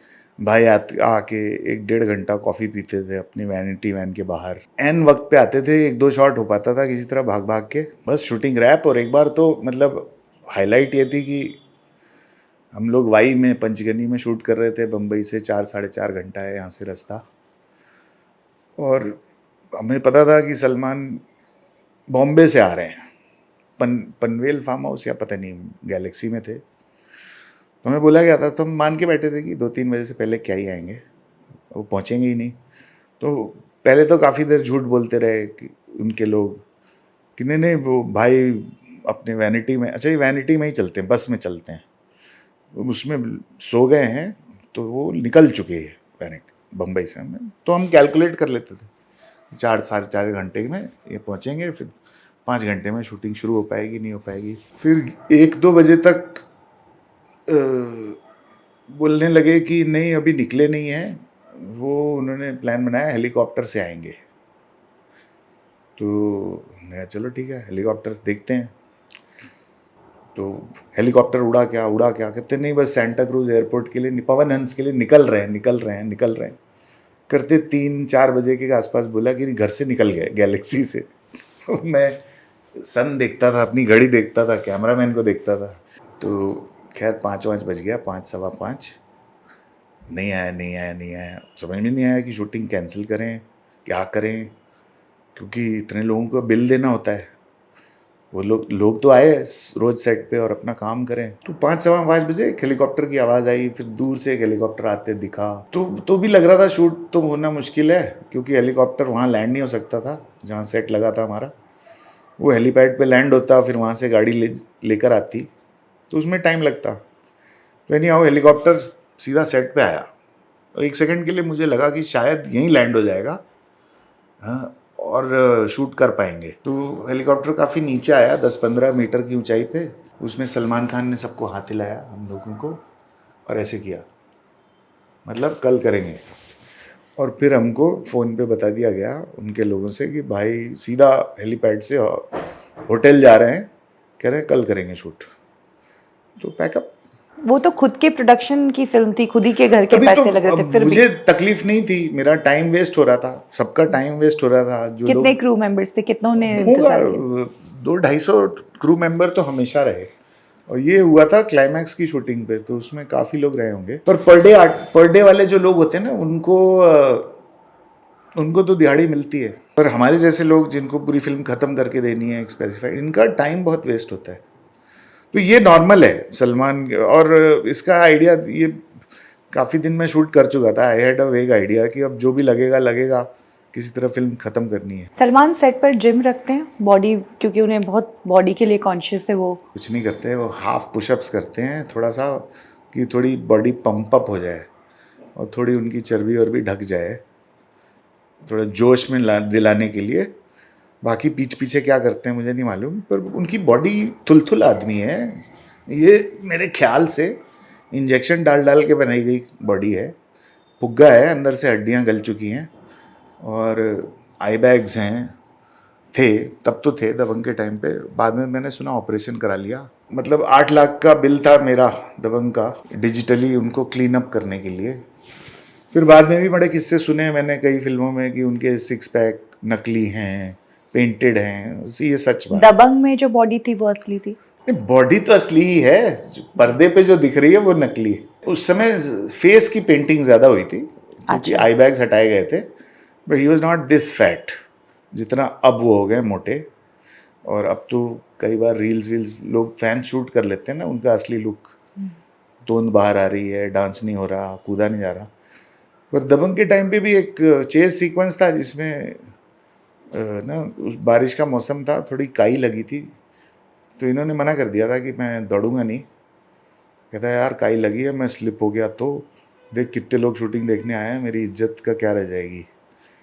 तो इनसे भागा वागा जाता नहीं, सब बॉडी डबल के शॉट्स होते हैं, इनका चेहरा लगा देते हैं बाद में। एक्शन सीन्स में भी सारे बॉडी डबल्स ही होते हैं? नहीं, उस टाइम पे Salman was I think 43-44 years old, he would still do some action stunts but barely, बहुत सेफ करके चलते हैं। एक खरोच भी आ गई तो नानी याद आ जाती है, तो थोड़ा सा भी कुछ रिस्की दिखेगा तो बॉडी डबल करता है। सलमान खान और उनके भाइयों से आपकी दुश्मनी वो तो समझ आती है, लेकिन आपने तो झगड़े में इसको दुश्मनी उनके ना पिताजी सलीम खान साहब क्लियर को भी करना चाहता हूँ, मेरी उनसे कोई दुश्मनी नहीं है। उनकी है तो मुझे पता नहीं, क्योंकि वो मुझे हैरेस किए जा रहे हैं कई साल से। सामने से सीधे ना अरबाज का, ना सोहेल का, ना सलीम खान का, ना सलमान का, किसी का आज तक मुझे फ़ोन नहीं आया। एक बार मैं बहुत परेशान था, मैंने सलमान को फ़ोन करके बात क्लियर करने की कोशिश की। मैंने 3-4 घंटियाँ बजाई, उसने फ़ोन उठाया नहीं। किस साल की बात है ये? पता नहीं 2015 होगा, 16 होगा, ऐसा कुछ। जब मुझे समझ में आने लगा था कि इनके लोग मुझे परेशान कर रहे हैं, I try to call Salman, the number I have, उस पर मैंने 2-3 रिंग बजाए थे, but he didn't receive the phone, so I gave it up. He is not interested in talking about what problem he might have, let him be. 2017 में मुझे बड़ी धमकियां आई phone पे, उसके क्लिप्स मैं आपको भेजता हूँ, उसका कंटेंट देखिए, जिसमें कहा गया कि मेरी बहन का रेप कराएंगे, मेरे बेटियों का रेप कराएंगे, हाँ, जलील करने की बातें तमाम, कि तुझे, तो मैंने भी कह दिया भाई तेरे पुरखों के पास भेजूंगा तुझे। अफगानिस्तान से आए थे इसके पुरखे, सलीम खान के दादाजी अस्तबल अंग्रेज़ों का संभालते थे, हाँ, घोड़े की लीद उठाते थे सर पे, तो वहीं भेजते हैं इनको तालिबान के पास, वही ठिकाने लगाएंगे इनको। तो उसमें उन्होंने थ्रेटन किया है मुझे कि तू कुछ नहीं कर पाएगा, तू देख लेना ये। तो अब मैंने जाके पुलिस में कंप्लेंट दी थी, पुलिस ने एनसी की, इन्वेस्टिगेशन किया, पर फिर मामला दबा दिया पुलिस ने, और मुझे कह दिया कि आ रही अभी भी धमकी। मैं कहा नहीं। अब क्या किया पुलिस ने मालूम नहीं, लेकिन उन्होंने जब क्लोजर रिपोर्ट पे मुझे साइन करने को बोला, मैंने मना कर दिया। मैं कहा नहीं करूँगा मैं साइन, मुझे बताओ आपने क्या एक्शन लिया और ये कहाँ से आ रही हैं धमकियाँ, क्योंकि ये किसी प्राइवेट नंबर से आ रही है। मुझे ये बोला गया कि ये झांसी से आ रहा है, शायद वीपीएन यूज़ करके इन लोगों ने नंबर फर्ज किया था, पर बातों से, क्योंकि उसमें कुछ ऐसी बातें लिखी हैं जो सिर्फ मुझे और सलमान को पता है, क्योंकि हमारे बीच हुई थी, तो बातों से मुझे लगा ये सलमान ही है, किसी वीपीएन से फ़ोन कर रहा है। और फिर मैंने उस नंबर पे फ़ोन भी किए, तो एक मैसेज ये भी आया कि फ़ोन नहीं करना, सिर्फ एसएमएस मैसेज पे बात कर। तो किया है, 150-200 मैसेजेस हैं, मैंने पुलिस को भी भेजे थे, तो वो हैं, रखे हैं मेरे पास, पर कोई एक्शन नहीं हुआ। यहाँ की पुलिस भी निकम्मी है। वो एक हमारा पूर्व कमिश्नर होता था परमवीर सिंह, जो सुशांत सिंह राजपूत के टाइम में भी लीपापोती में पाया गया, उसका भी बड़ा नाम है। वो सलमान का खास फ्रेंड है, वो बहुत कवर अप करता है, क्योंकि शायद उसके बेटे को हीरो बनना है। सलमान ने ये मिठाई बांट रखी है कि मैं लॉन्च करूँगा, शायद, मुझे नहीं मालूम, पर दोस्त तो है वो, सलमान से बड़े निकट के संबंध हैं। तो सलमान की रीच तो है पॉलिटिशियंस में, तमाम पॉलिटिकल पार्टीज़ में, और जिनके बल पे ये धमकियां देता है या लोगों को डरा के रखता है कि बहुत कनेक्टेड है। पहले दाऊद इब्राहिम और छोटा शकील, इनके नाम आते थे, क्योंकि एक आपको याद होगा वो एक फिल्म थी चोरी चोरी चुपके चुपके, शायद जी उसमें अंडरवर्ल्ड फंडिंग की हाँ कुछ जी, बात आई थी, तो हाँ उस टाइम पे कुछ टेप्स लीक हुए थे जी जो बॉम्बे पुलिस ने रिकॉर्ड किए थे। तो इसमें एक टेप में छोटा शकील और इसकी बातें थी, सलमान खान की, जिसमें ये औरतों की कितनी रिस्पेक्ट करता है वो पता चला था, प्रीति जिंटा के बारे में क्या क्या बोल रहा था, ये सब सुना है मैंने, मतलब वो टेप्स के रिकॉर्डिंग सुने हैं मैंने। तो वो तो सही है, वो सलमान औरतों की कितनी इज्जत करता है ये मुझे पता है, पर वो बहुत लोगों ने उस समय सुना, तो लोगों में डर, फिल्म इंडस्ट्री में डर बैठ गया कि ये तो भाई लोगों से कनेक्टेड है। तो अब जब से मोदी जी का राज शुरू हुआ, भाइयों की तो चलती नहीं बम्बई में। तो मुझसे कई लोग पूछते हैं कि तुमको डर नहीं लगता, तुम कैसे खुल के इतना सच बोलते हो। तो मैं कहा क्या ही कर लेंगे, खोने से, जिसके पास बहुत कुछ होता है ना, उसको खोने का डर रहता है। मेरे पास कुछ है ही नहीं, जी जो खो सकता था मैं अपनी फैमिली खो सकता था। इस दबाव में मेरा डिवोर्स हो गया, हाँ, फैमिली चली गई मेरी बैंगलोर।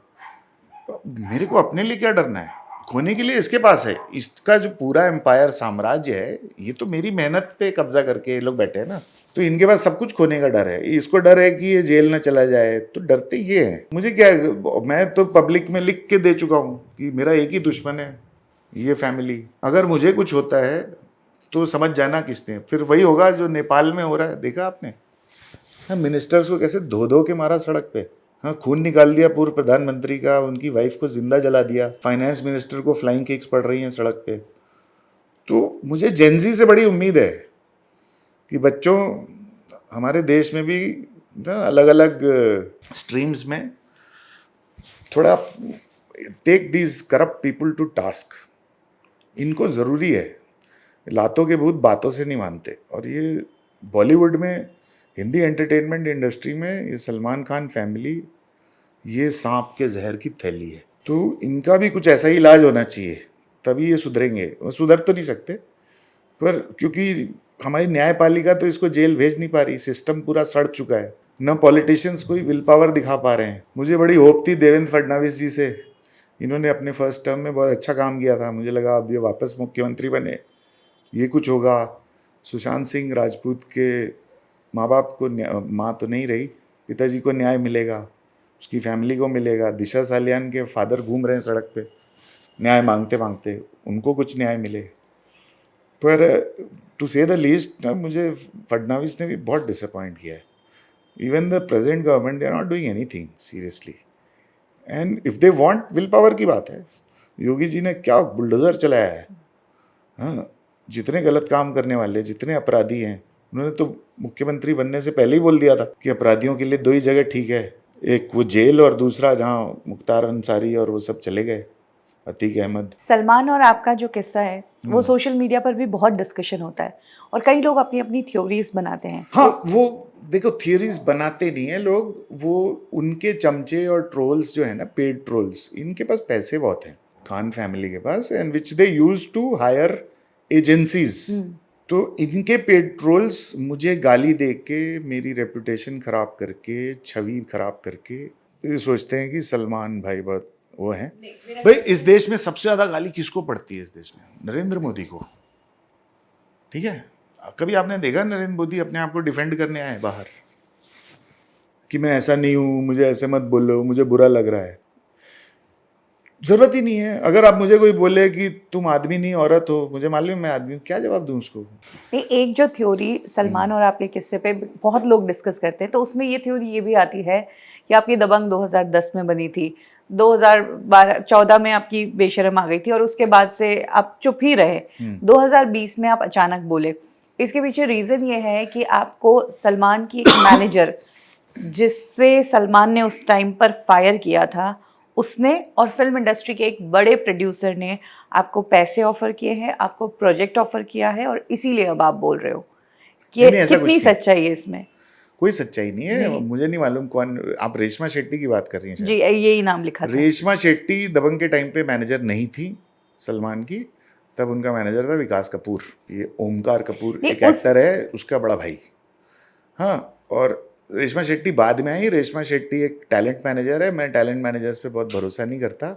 ये सब सेक्रेटरीज होते थे पहले, क्योंकि एक्टर्स को टाइम नहीं मिलता था स्ट्रगल करने का, वो शूटिंग पे बिजी होते थे। सेक्रेटरी प्रोड्यूसर के ऑफिस जाके उनकी फोटो और फिजिकल दिखाता था, वीडियो टेप वगैरह।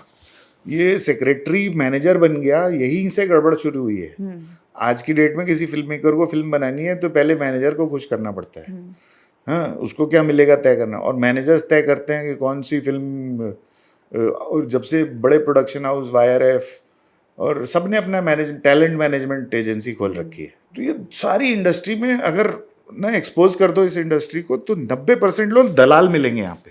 ये दल्ले हैं, ये कौन काम करने वाला काबिल आदमी है, उस किसी एक को चिपक लो, उसका खून पीते रहो, उस पे इनका इकोसिस्टम चलता है। और हमारे देश में ना 3 चीजें ऐसी हैं, पॉलिटिक्स, क्रिकेट, फिल्म्स, इस पे सबका एक ओपिनियन है। हाँ? पहले क्रिकेट में भी बोलते थे प्लेयर का बेटा प्लेयर बनेगा और ये सब, तो क्रिकेट छोड़ दो करियर, लेकिन क्रिकेट में के इतने जुनूनी है लोग कि अब थोड़ा सुधार हो गया है और बहुत लोगों को मौका मिल रहा है। और पर बॉलीवुड और पॉलिटिक्स में अभी भी पुराने लोगों ने खूंटा गाड़ के रखा हुआ है। हीरो का बेटा ही हीरो लॉन्च होगा, फिर पॉलिटिक्स में भी बाप मर गया तो टिकट बेटे को मिल रहा है, तो वो वंशवादी सोच अभी भी चल रही है। एक और चीज जो आपने बोली कि ठीक है, फिल्मों के लिए, प्रोजेक्ट्स के लिए जो आपने बोला कि खान परिवार ने सैबोटाज किए, मान भी सकते हैं। फैमिली का भी इल्जाम आपने उन पर लगा दिया, मतलब किन पर? खान फैमिली पर, कि उनकी वजह से है मेरी फैमिली लाइफ खराब हुई या जो भी। तो फैमिली पर कैसे उन्होंने, मतलब? यार देखो, पहले तो मुझे मेरी बेटियां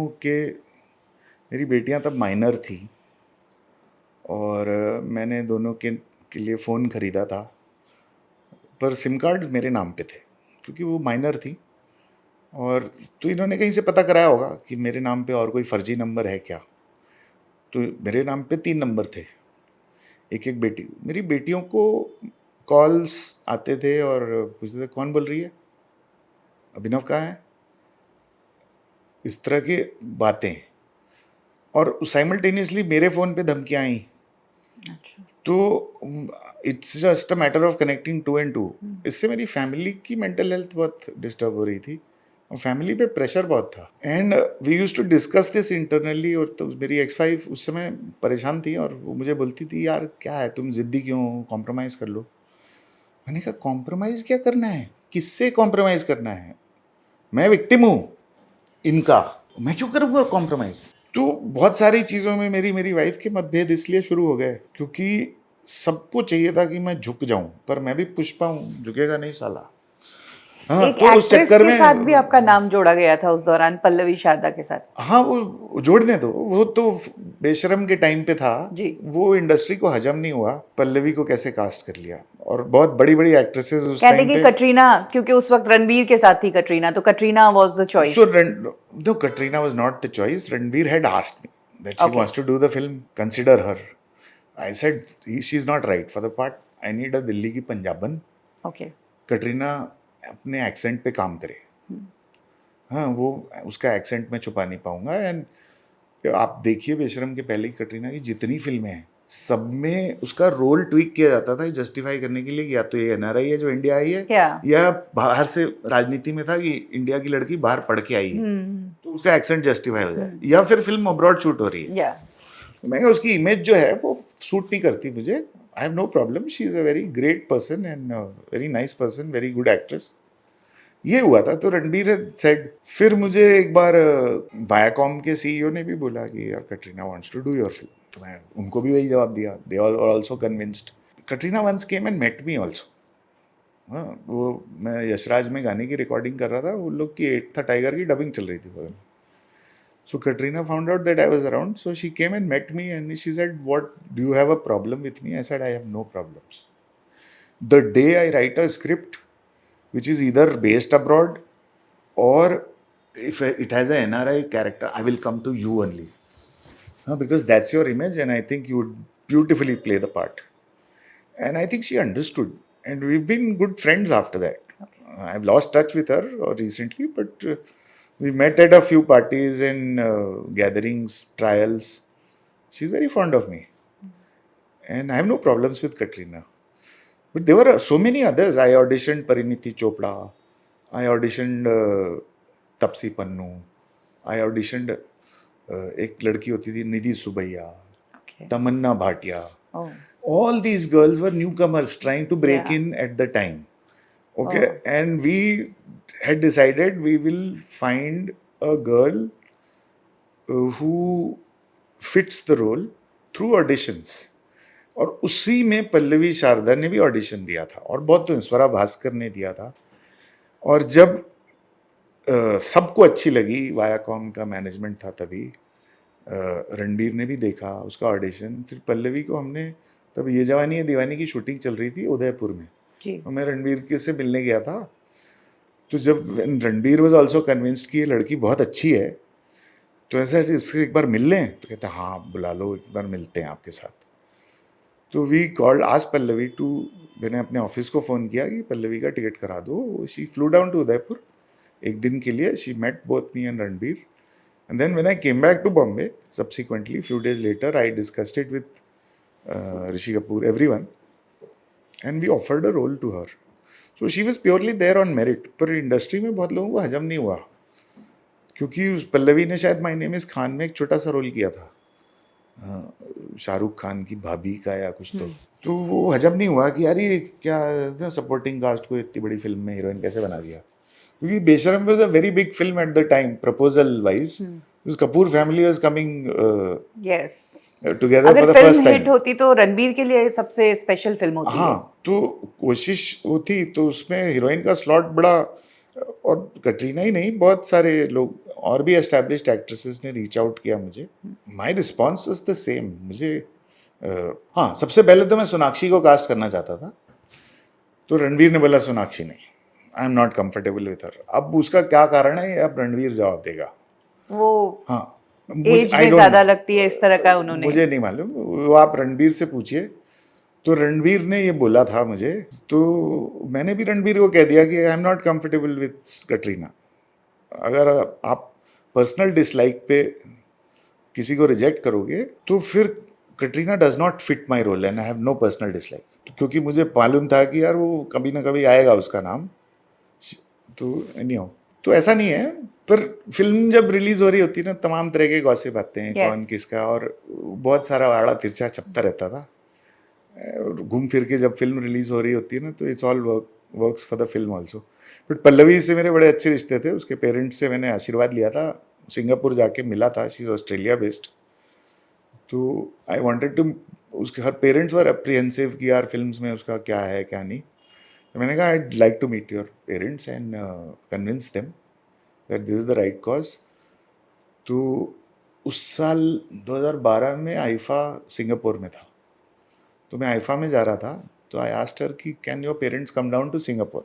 तो मैं वहाँ पे मिला उसके पेरेंट्स से एंड टुक देयर ब्लेसिंग्स। और पल्लवी बहुत अच्छा परफॉर्मेंस कर रही थी। वो सैबोटाज, यही तो कहते हैं ना यार, आप इंडस्ट्री में कोई न्यू कमर आता है, उसका कंट्रोल इनके पास नहीं है, तो ये उसका करियर बर्बाद कर देते। और मैंने पल्लवी से कोई 3 फिल्म डील नहीं की। मैंने कहा पल्लवी तू आज़ाद है, तो you choose your product, you choose which films you want to do, and I don't believe in this slavery thing. यहाँ पे कोई किसी को, कहते हैं ना, ब्रेक दिया हमने, इसकी लाइफ बनाई। अरे यार किसी और की बनाओ ना लाइफ, ड्राइवर क्यों बना रहे हो उसको?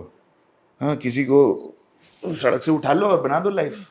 द फैक्ट इज मेरे पास एक मेरिट है, मेरे पास एक स्क्रिप्ट है, 10 साल का 15 साल का एक्सपीरियंस था मेरे पास।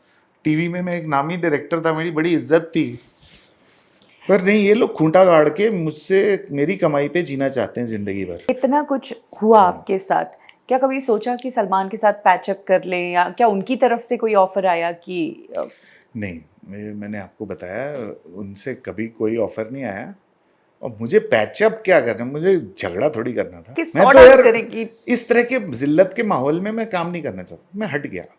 भाई सलीम जावेद अलग अलग हो गए थे एक टाइम पे, जावेद अख्तर अपने रास्ते चले गए। आज भी सलीम खान से पूछा जाता है कि Yes. क्यों जावेद अख्तर चले गए, उनसे पूछिए। जावेद अख्तर टाल देते हैं कि यार वो मुझसे उम्र में बड़े हैं, मेरे दोस्त अलग थे, उनके दोस्त अलग थे, हम तो काम साथ में करते थे, लेकिन और बहुत लाइफ थी। सच रीज़न यही है कि सलीम खान का घमंड रहा होगा।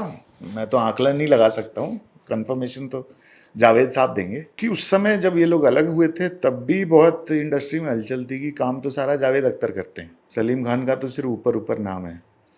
खैर ऐसा संभव नहीं है कि सलीम खान ने कुछ नहीं किया होगा, ज़रूर किया होगा ऊपर। हो सकता है जावेद अख्तर साहब ज़्यादा काम करते हो। मैं जावेद साहब को कम जानता हूँ, उनके काम के थ्रू ही जानता हूँ, मिला नहीं हूँ। पर वो मुझे बड़े सुलझे हुए और बहुत ही अच्छे फिलोसोफर थिंकर टाइप लगते हैं। और सलीम खान को मैं जानता हूँ अच्छे से। सलीम खान का भी मैं फ़ैन था, उनसे मिलता था, बातें करता। ये थोड़े से इस्लामी, रेडिकल इस्लामी जिहादी टाइप की मानसिकता लगती है मुझे। तो अभी इतनी है तो, और घमंड मतलब ऐसा है कि क्या बताएं। मतलब कोई हिरन को शूट करने की ज़रूरत नहीं, काला हिरन सब हार्ट अटैक से मर जाए, कोई भी मर जाए सलीम खान के साथ समय बिता के। इतना ये बुराई लोगों की, दूसरों को गालियां नीचा दिखाना, वही चीज़ बेटों में आई है। सलमान भी देते हाँ, हैं गाली? सलमान का कोई सेंटेंस बिना गाली के होता नहीं है। माँ बहन की गालियाँ, भाषा इतनी गंदी है सेट पे इनकी, भी? हर जगह। सलमान मुझे थ्रू आउट द फिल्म लौड़ू बोलता था। शुरू हुई थी फिल्म तब सर था मैं, सर सर सर। और जिस दिन मैंने छोड़ी थी दबंग 2, उस दिन सलमान ने मुझे फ़ोन किया था बैंकॉक से, और ऐसे ही मुझे डराने धमकाने की कोशिश की थी। इंटायर कन्वर्सेशन मुझे याद नहीं है, टू द इफेक्ट कि मेरा करियर बर्बाद हो जाएगा। और उसमें एक बात बोली कि तू मुझे सर सर बोलता था ना। तो मैंने कहा आप भी तो मुझे सर सर बोलते थे, अभी क्या, अभी मैं लड़ू? And then he didn't know what to say. He said तू आएगा मेरे पास, एक हफ्ते के अंदर तू आएगा। ये धमकी थी, जैसे अशोक सिंह आया वापस। तो basically what he didn't say but meant was कि इतना हैरेस करूंगा, इतना तंग करूंगा कि तू एक हफ्ते में भीख मांगते आएगा कि सॉरी भाई।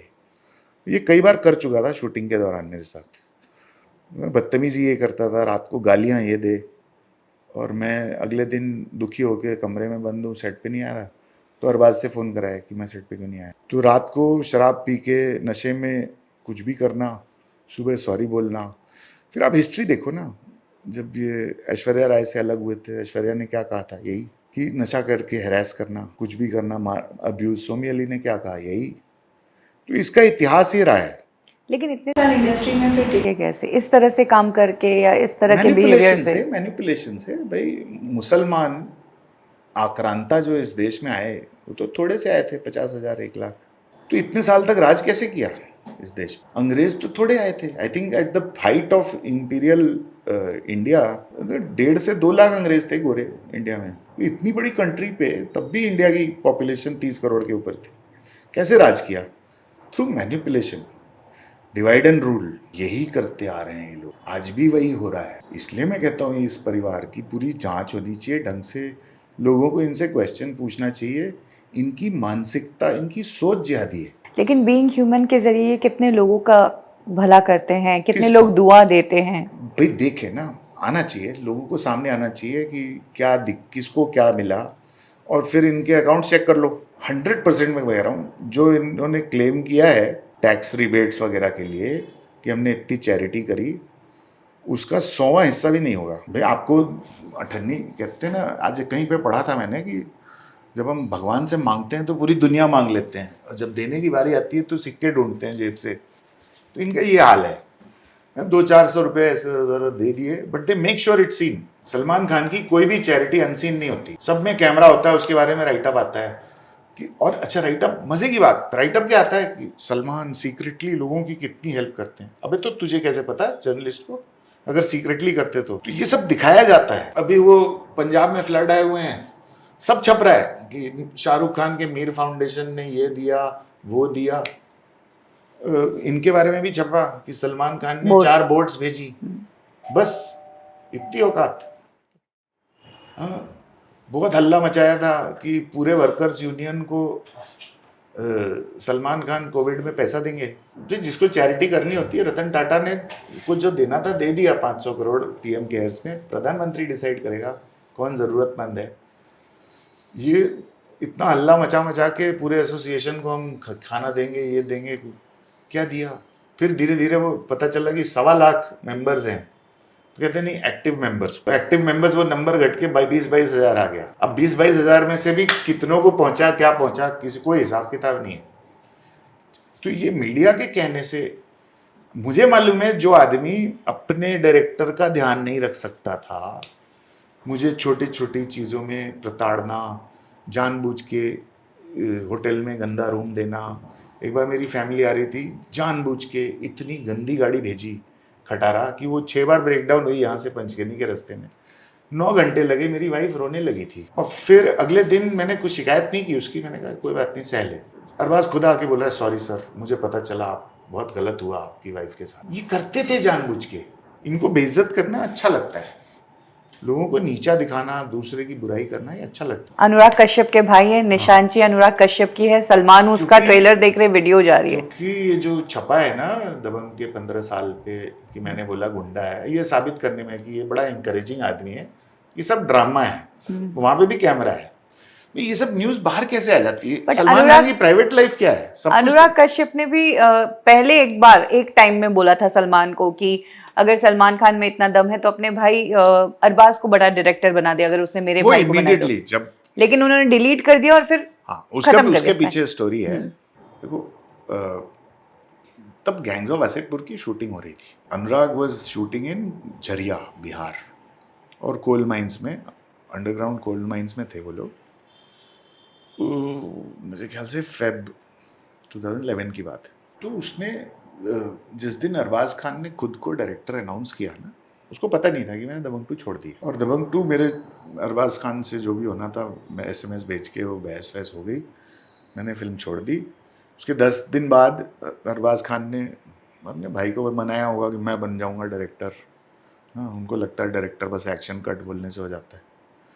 तो खैर जो भी है, जब अरबाज खान ने ट्विटर पे अनाउंस किया कि for some reason Abhinav doesn't want to do, so I am ready to take over something lights camera action, तो वो ट्विटर पे वायरल हो रहा था। मैं ट्विटर पे आज तक नहीं हूँ, तो किसी ने ट्विटर जो रहा होगा उसने पढ़ा होगा, और उस पर तमाम प्रतिक्रियाएं ट्रोल्स की ये सब था कि अरे अभिनव को निकाल दिया, बाहर फेंक दिया भाई, ये सब रहा होगा। तो अनुराग ने वो सब पढ़ा है, he should have called me to ask कि भाई क्या क्या हुआ। वहाँ उसने गलती कर दी, जोश जोश में ना सीधा ट्विटर पे लिख दिया गुस्से में कि सलमान को लगता है उसने मेरे भाई की लाइफ बनाई, आई होप कि, और वो एक ट्विटर वॉर छिड़ गया। उसका जवाब अरबाज ने कुछ दिया, उसका जवाब अनुराग ने कुछ दिया, फिर वो ट्विटर। और मैं मीडिया को प्लेग की तरह अवॉइड करता हूँ। और मैंने उस ज़माने में दबंग में बहुत इंटरव्यूज़ दिए थे, तो जितने प्रेस वाले थे सबके नंबर सेव थे मेरे पास। मुझे तमाम प्रेस के फ़ोन आ रहे थे। मैं कहा यार फालतू में कोई इंटरव्यू लेंगे, छोड़ो छोड़ो छोड़ो।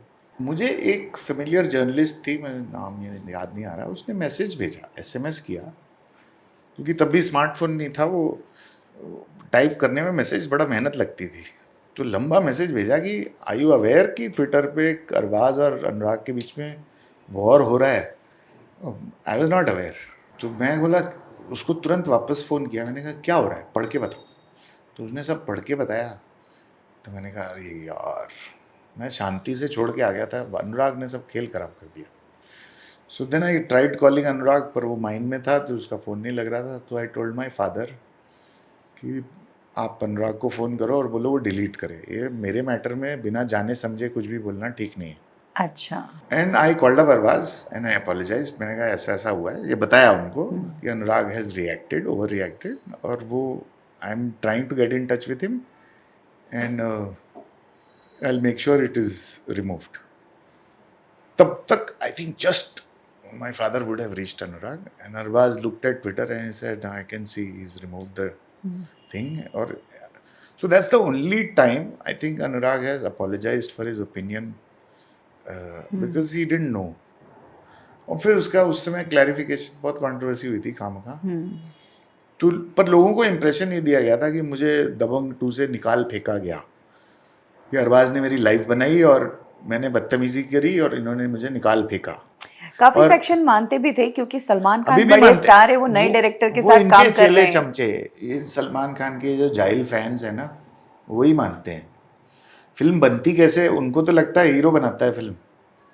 हाँ, उनको क्या पता कि 8 घंटे हम बैठे रहते हैं, सब तैयारी हम करते हैं, हीरो आता है, डायलॉग बोल के चला जाता है, और डायलॉग याद भी नहीं करता, उसको प्रॉम्प्टिंग लगती है। स्क्रिप्ट नहीं रीड करके वो सामने सलमान खान कुछ नहीं करता। हाँ, उसको एक प्रॉम्प्टर बताता है ये बोलना है, जो अग्री हुआ है, और एक एक लाइन। तभी तो आप सलमान खान की फिल्मों में देखो, उसकी डायलॉग डिलीवरी कितनी लेथार्जिक होती है।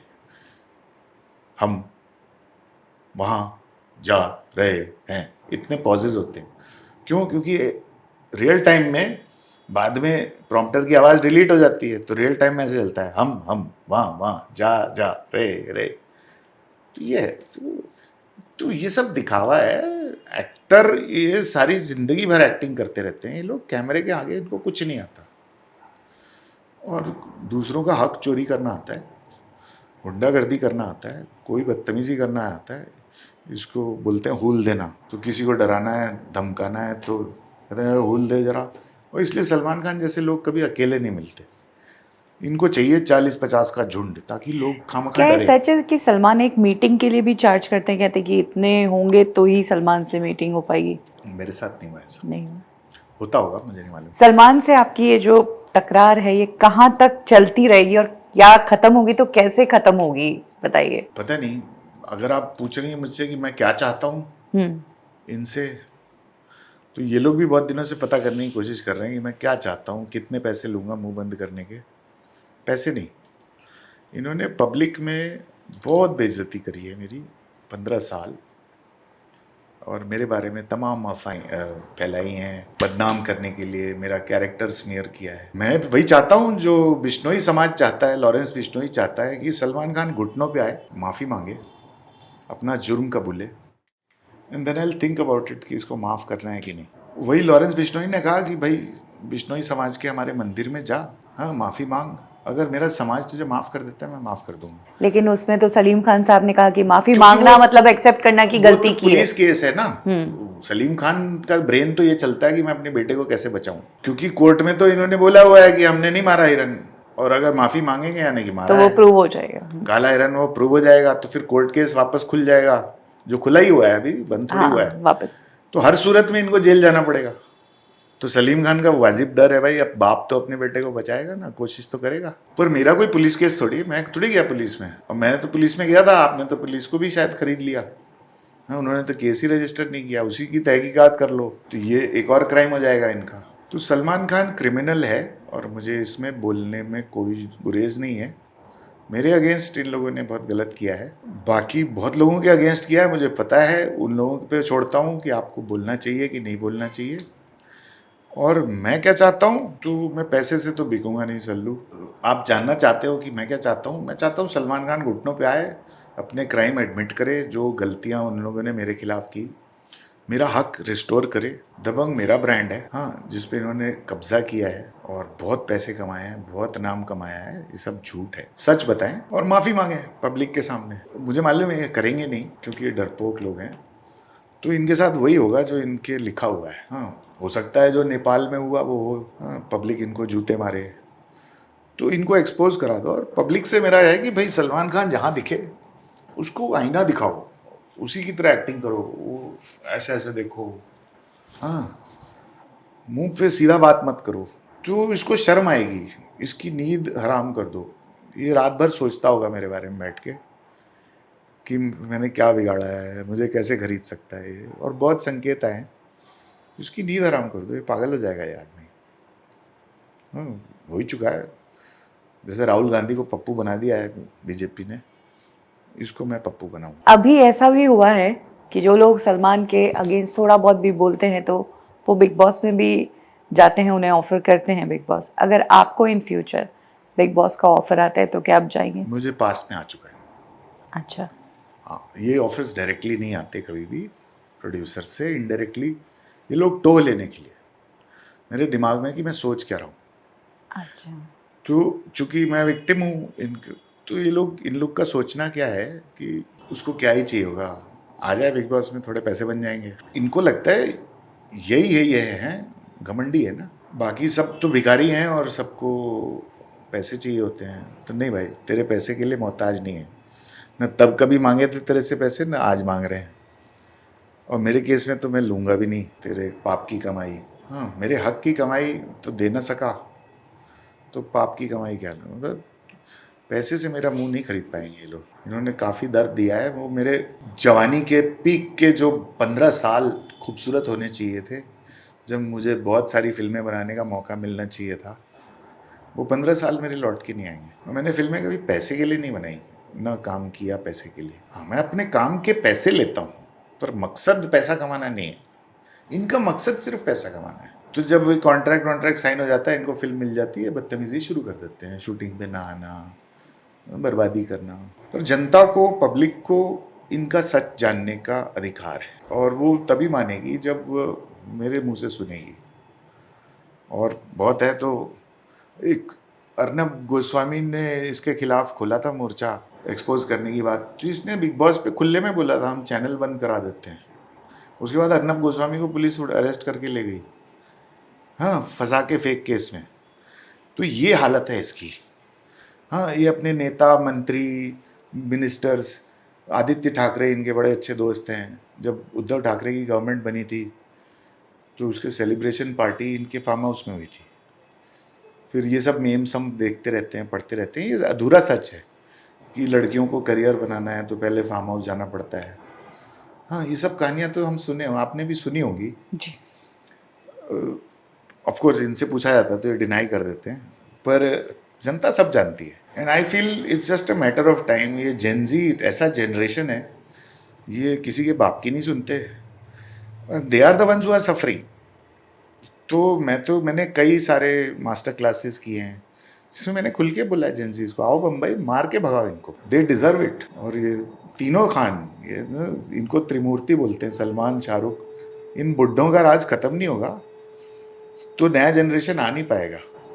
अभी एक सैयारा हिट हो गई तो अब लोगों को थोड़ी उम्मीद आने लगी है। तो ट्राई नहीं होने देते थे। वो लड़का अच्छा एक्टर है और लड़की तो क्या एक्ट्रेस है यार, बहुत प्यारी अनीत पड्डा। वो शायद 21-22 साल की है। यस, सुपर्ब, क्या बहुत डेप्थ है सादगी से। परफॉर्मेंस में। हाँ, मतलब otherwise story is very ordinary. ये फिल्म, इस तरह की फिल्में बहुत बनती थी, तो दोनों ने परफॉर्मेंसेस बहुत अच्छे दिए, गाने बहुत अच्छे हैं, और इतना बिजनेस तो सलमान खान अब सपने में भी नहीं कर पाता। सलमान खान को 4 फिल्में करनी पड़ती हैं जितना एक सैयारा ने कर दिया। Correct. तो इनकी तकलीफ ये है कि ये अपनी 150-150 करोड़ की सैलरी कैसे जस्टिफाई करें जब इनकी फिल्म कमा नहीं रही। इसलिए कोई प्रोड्यूसर नहीं मिल रहा, इसलिए हो सकता है लोगों से कहते हो पैसे दो इतने तब मिलेंगे सलमान, क्योंकि कोई इन पे पैसा लगाने को तैयार नहीं है। तो बिक गई है जी इनकी गवर्नमेंट, बिक चुके हैं ये लोग। अब इनको बस वकीलों के पैसे देने हैं, हाँ, अपनी सिक्योरिटी के पैसे देने हैं। मैं तो भारत सरकार से विनम्र निवेदन करूंगा इसकी सिक्योरिटी हटा दी जाए, Y+। हाँ, इसको पैसे देने दो अपने बॉडीगार्ड्स को, शेरा को, और वो कौन है, और गोली चलेगी तो शेरा थोड़ी आएगा गोली खाने। ये तो बोलने वाली बात है कि मैं भाई के लिए जान लगा दूंगा। अब फिर किसी केस में, गुंडागर्दी के केस में शेरा का नाम आया था तो वो कह रहा था मैं तो सलमान भाई की घोड़ी हूँ, वो दूल्हा है, इस तरह के बयान दिए थे। तो ये सब बकवास है, दिखाने वाली चीज़ है। अगर बिग बॉस से Salman Khan as a host हट जाए और इस शो को कोई और होस्ट करता है, तो क्या उस केस में आप बिग बॉस पे जाएंगे और अपनी बात कहेंगे? अपनी बात कहना तो दूर की बात है, मैं बिग बॉस पे नहीं जाऊंगा क्योंकि वो तमाशा है। मैं अपनी ज़िंदगी तमाशा नहीं बनाना चाहता। मैं मीडिया में ही नहीं जाता, मैं बिग बॉस पे क्या जाऊंगा। मुझे लगता है बिग बॉस में जाते हैं ये जो फेल्ड एक्टर्स हैं या एस्पायरिंग एक्टर्स हैं, कि उनको प्लेटफॉर्म मिल जाएगा, विजिबिलिटी मिल जाएगी। जिसको अटेंशन की बीमारी है वो बिग बॉस पे जाता है, वहाँ तमाशा करने वाले जाते हैं। तो सलमान हो चाहे ना हो, I don't like Bigg Boss as a program. I think it's a fuck all, very very bad program, and it should shut down, and it's spoiling the youth of this country. Second thing is, why do I need Big Boss to tell my story? Even if I do, they'll edit it. Salman को उल्टा big boss में वही जाता है जिनको सलमान दबा सके, ताकि पब्लिक को दिखे कि वो बहुत दबंग है। वो दबंग नहीं है, वो छक्का है। वो अभिनव जी, आपने हमसे बहुत सारी बातें की और इन्हीं बातों में अभी जस्ट आपने कहा कि आप एक प्राइवेट पर्सन हैं, आप इतने इंटरव्यूज़ भी नहीं देते हैं, मीडिया में भी नहीं जाते हैं। आपने इतने सालों बाद इंटरव्यू दिया और उसके लिए आपने चूज़ किया बॉलीवुड ठिकाना को ही। तो हमारी टीम और सभी लोग जानना चाहते हैं कि क्यों बॉलीवुड ठिकाना को ही आपने चूज़ किया? एक तो मैंने आपका कुछ, जब आप पॉडकास्ट तो शायद अभी कर रही हैं, लेकिन मैंने कुछ क्लिप्स देखता रहता हूँ बीच बीच में, यूट्यूब एल्गोरिथम पॉप करता है, तो I felt that you are a decent platform to do a podcast with. But the real reason is कि ये जब अभी जो दबंग के 15वीं एनिवर्सरी पे मैंने कुछ बोला था और वो वायरल होने लगा, उसके बाद बहुत सारे लोग मुझ पर प्रेशर डाल रहे थे कि एक पॉडकास्ट कर लो, podcast, we want to know your side of story. तो आई फेल्ट कि यार इतने सारे करने से अच्छा है, तो देन आई थॉट कि यार Khushbu Hazare reached out to me first, तो let's give her a chance. And a podcast is a podcast, it's not time bound, it's not like edited, और मतलब you promised me that you will show it as it is and I can say what I like. तो उसमें कोई manipulation नहीं है, तो ठीक है. और कल को अगर मुझे लगेगा कुछ मेरी बात को मैनिपुलेट किया गया है एडिटिंग करके, तो मैं बोल दूंगा भाई बॉलीवुड ठिकाना से वो क्लिप मांग लो, कहाँ मैंने ऐसे कहा है. तो क्या है, न्यूज़पेपर्स में ना आउट ऑफ कॉन्टेक्स्ट बहुत कुछ लिखा जाता है. जैसे मैंने उस इंटरव्यू में स्क्रीन के बहुत कुछ बोला था दबंग के फिल्म के बारे में, मेरे ख्याल से वो छपा नहीं है, मैंने पढ़ा नहीं है, लेकिन वो छपा नहीं. छपा सिर्फ वो पार्ट कि सलमान को मैंने गुंडा कह दिया या बदतमीज़ कह दिया, और तो वो भी सच है, वो भी बोला था, कोई झूठ तो है नहीं, तो मुझे उसका डर नहीं है, छापो. पर उनको सिर्फ कंट्रोवर्सी चाहिए, उनको अच्छी बातें नहीं चाहिए. Podcast is more in control, that's why I chose Bollywood ठिकाना. और ये भी एक रियल साइड है बॉलीवुड की जो हमें आज जानने को मिला. हाँ, ये ही रियल साइड है. बाकी दुनिया जो देखती है वो फिल्म्स है. तो उस इसी पे भाई साहब ने एक गैंग्स ऑफ वासेपुर में डायलॉग लिखा था कि जब तक भारत में सिनेमा है लोग चू बनते रहेंगे. हाँ, तो लोग बड़े फिल्मी हैं, उनको लगता है जो पर्दे पे देखते हैं सलमान खान वो है, हाँ शाहरुख खान हर समय बाएं फैला के खड़ा रहता है, ऐसा नहीं है. These are real people and it's important that you know their real side, true character. Chulbul Pandey is not Salman Khan.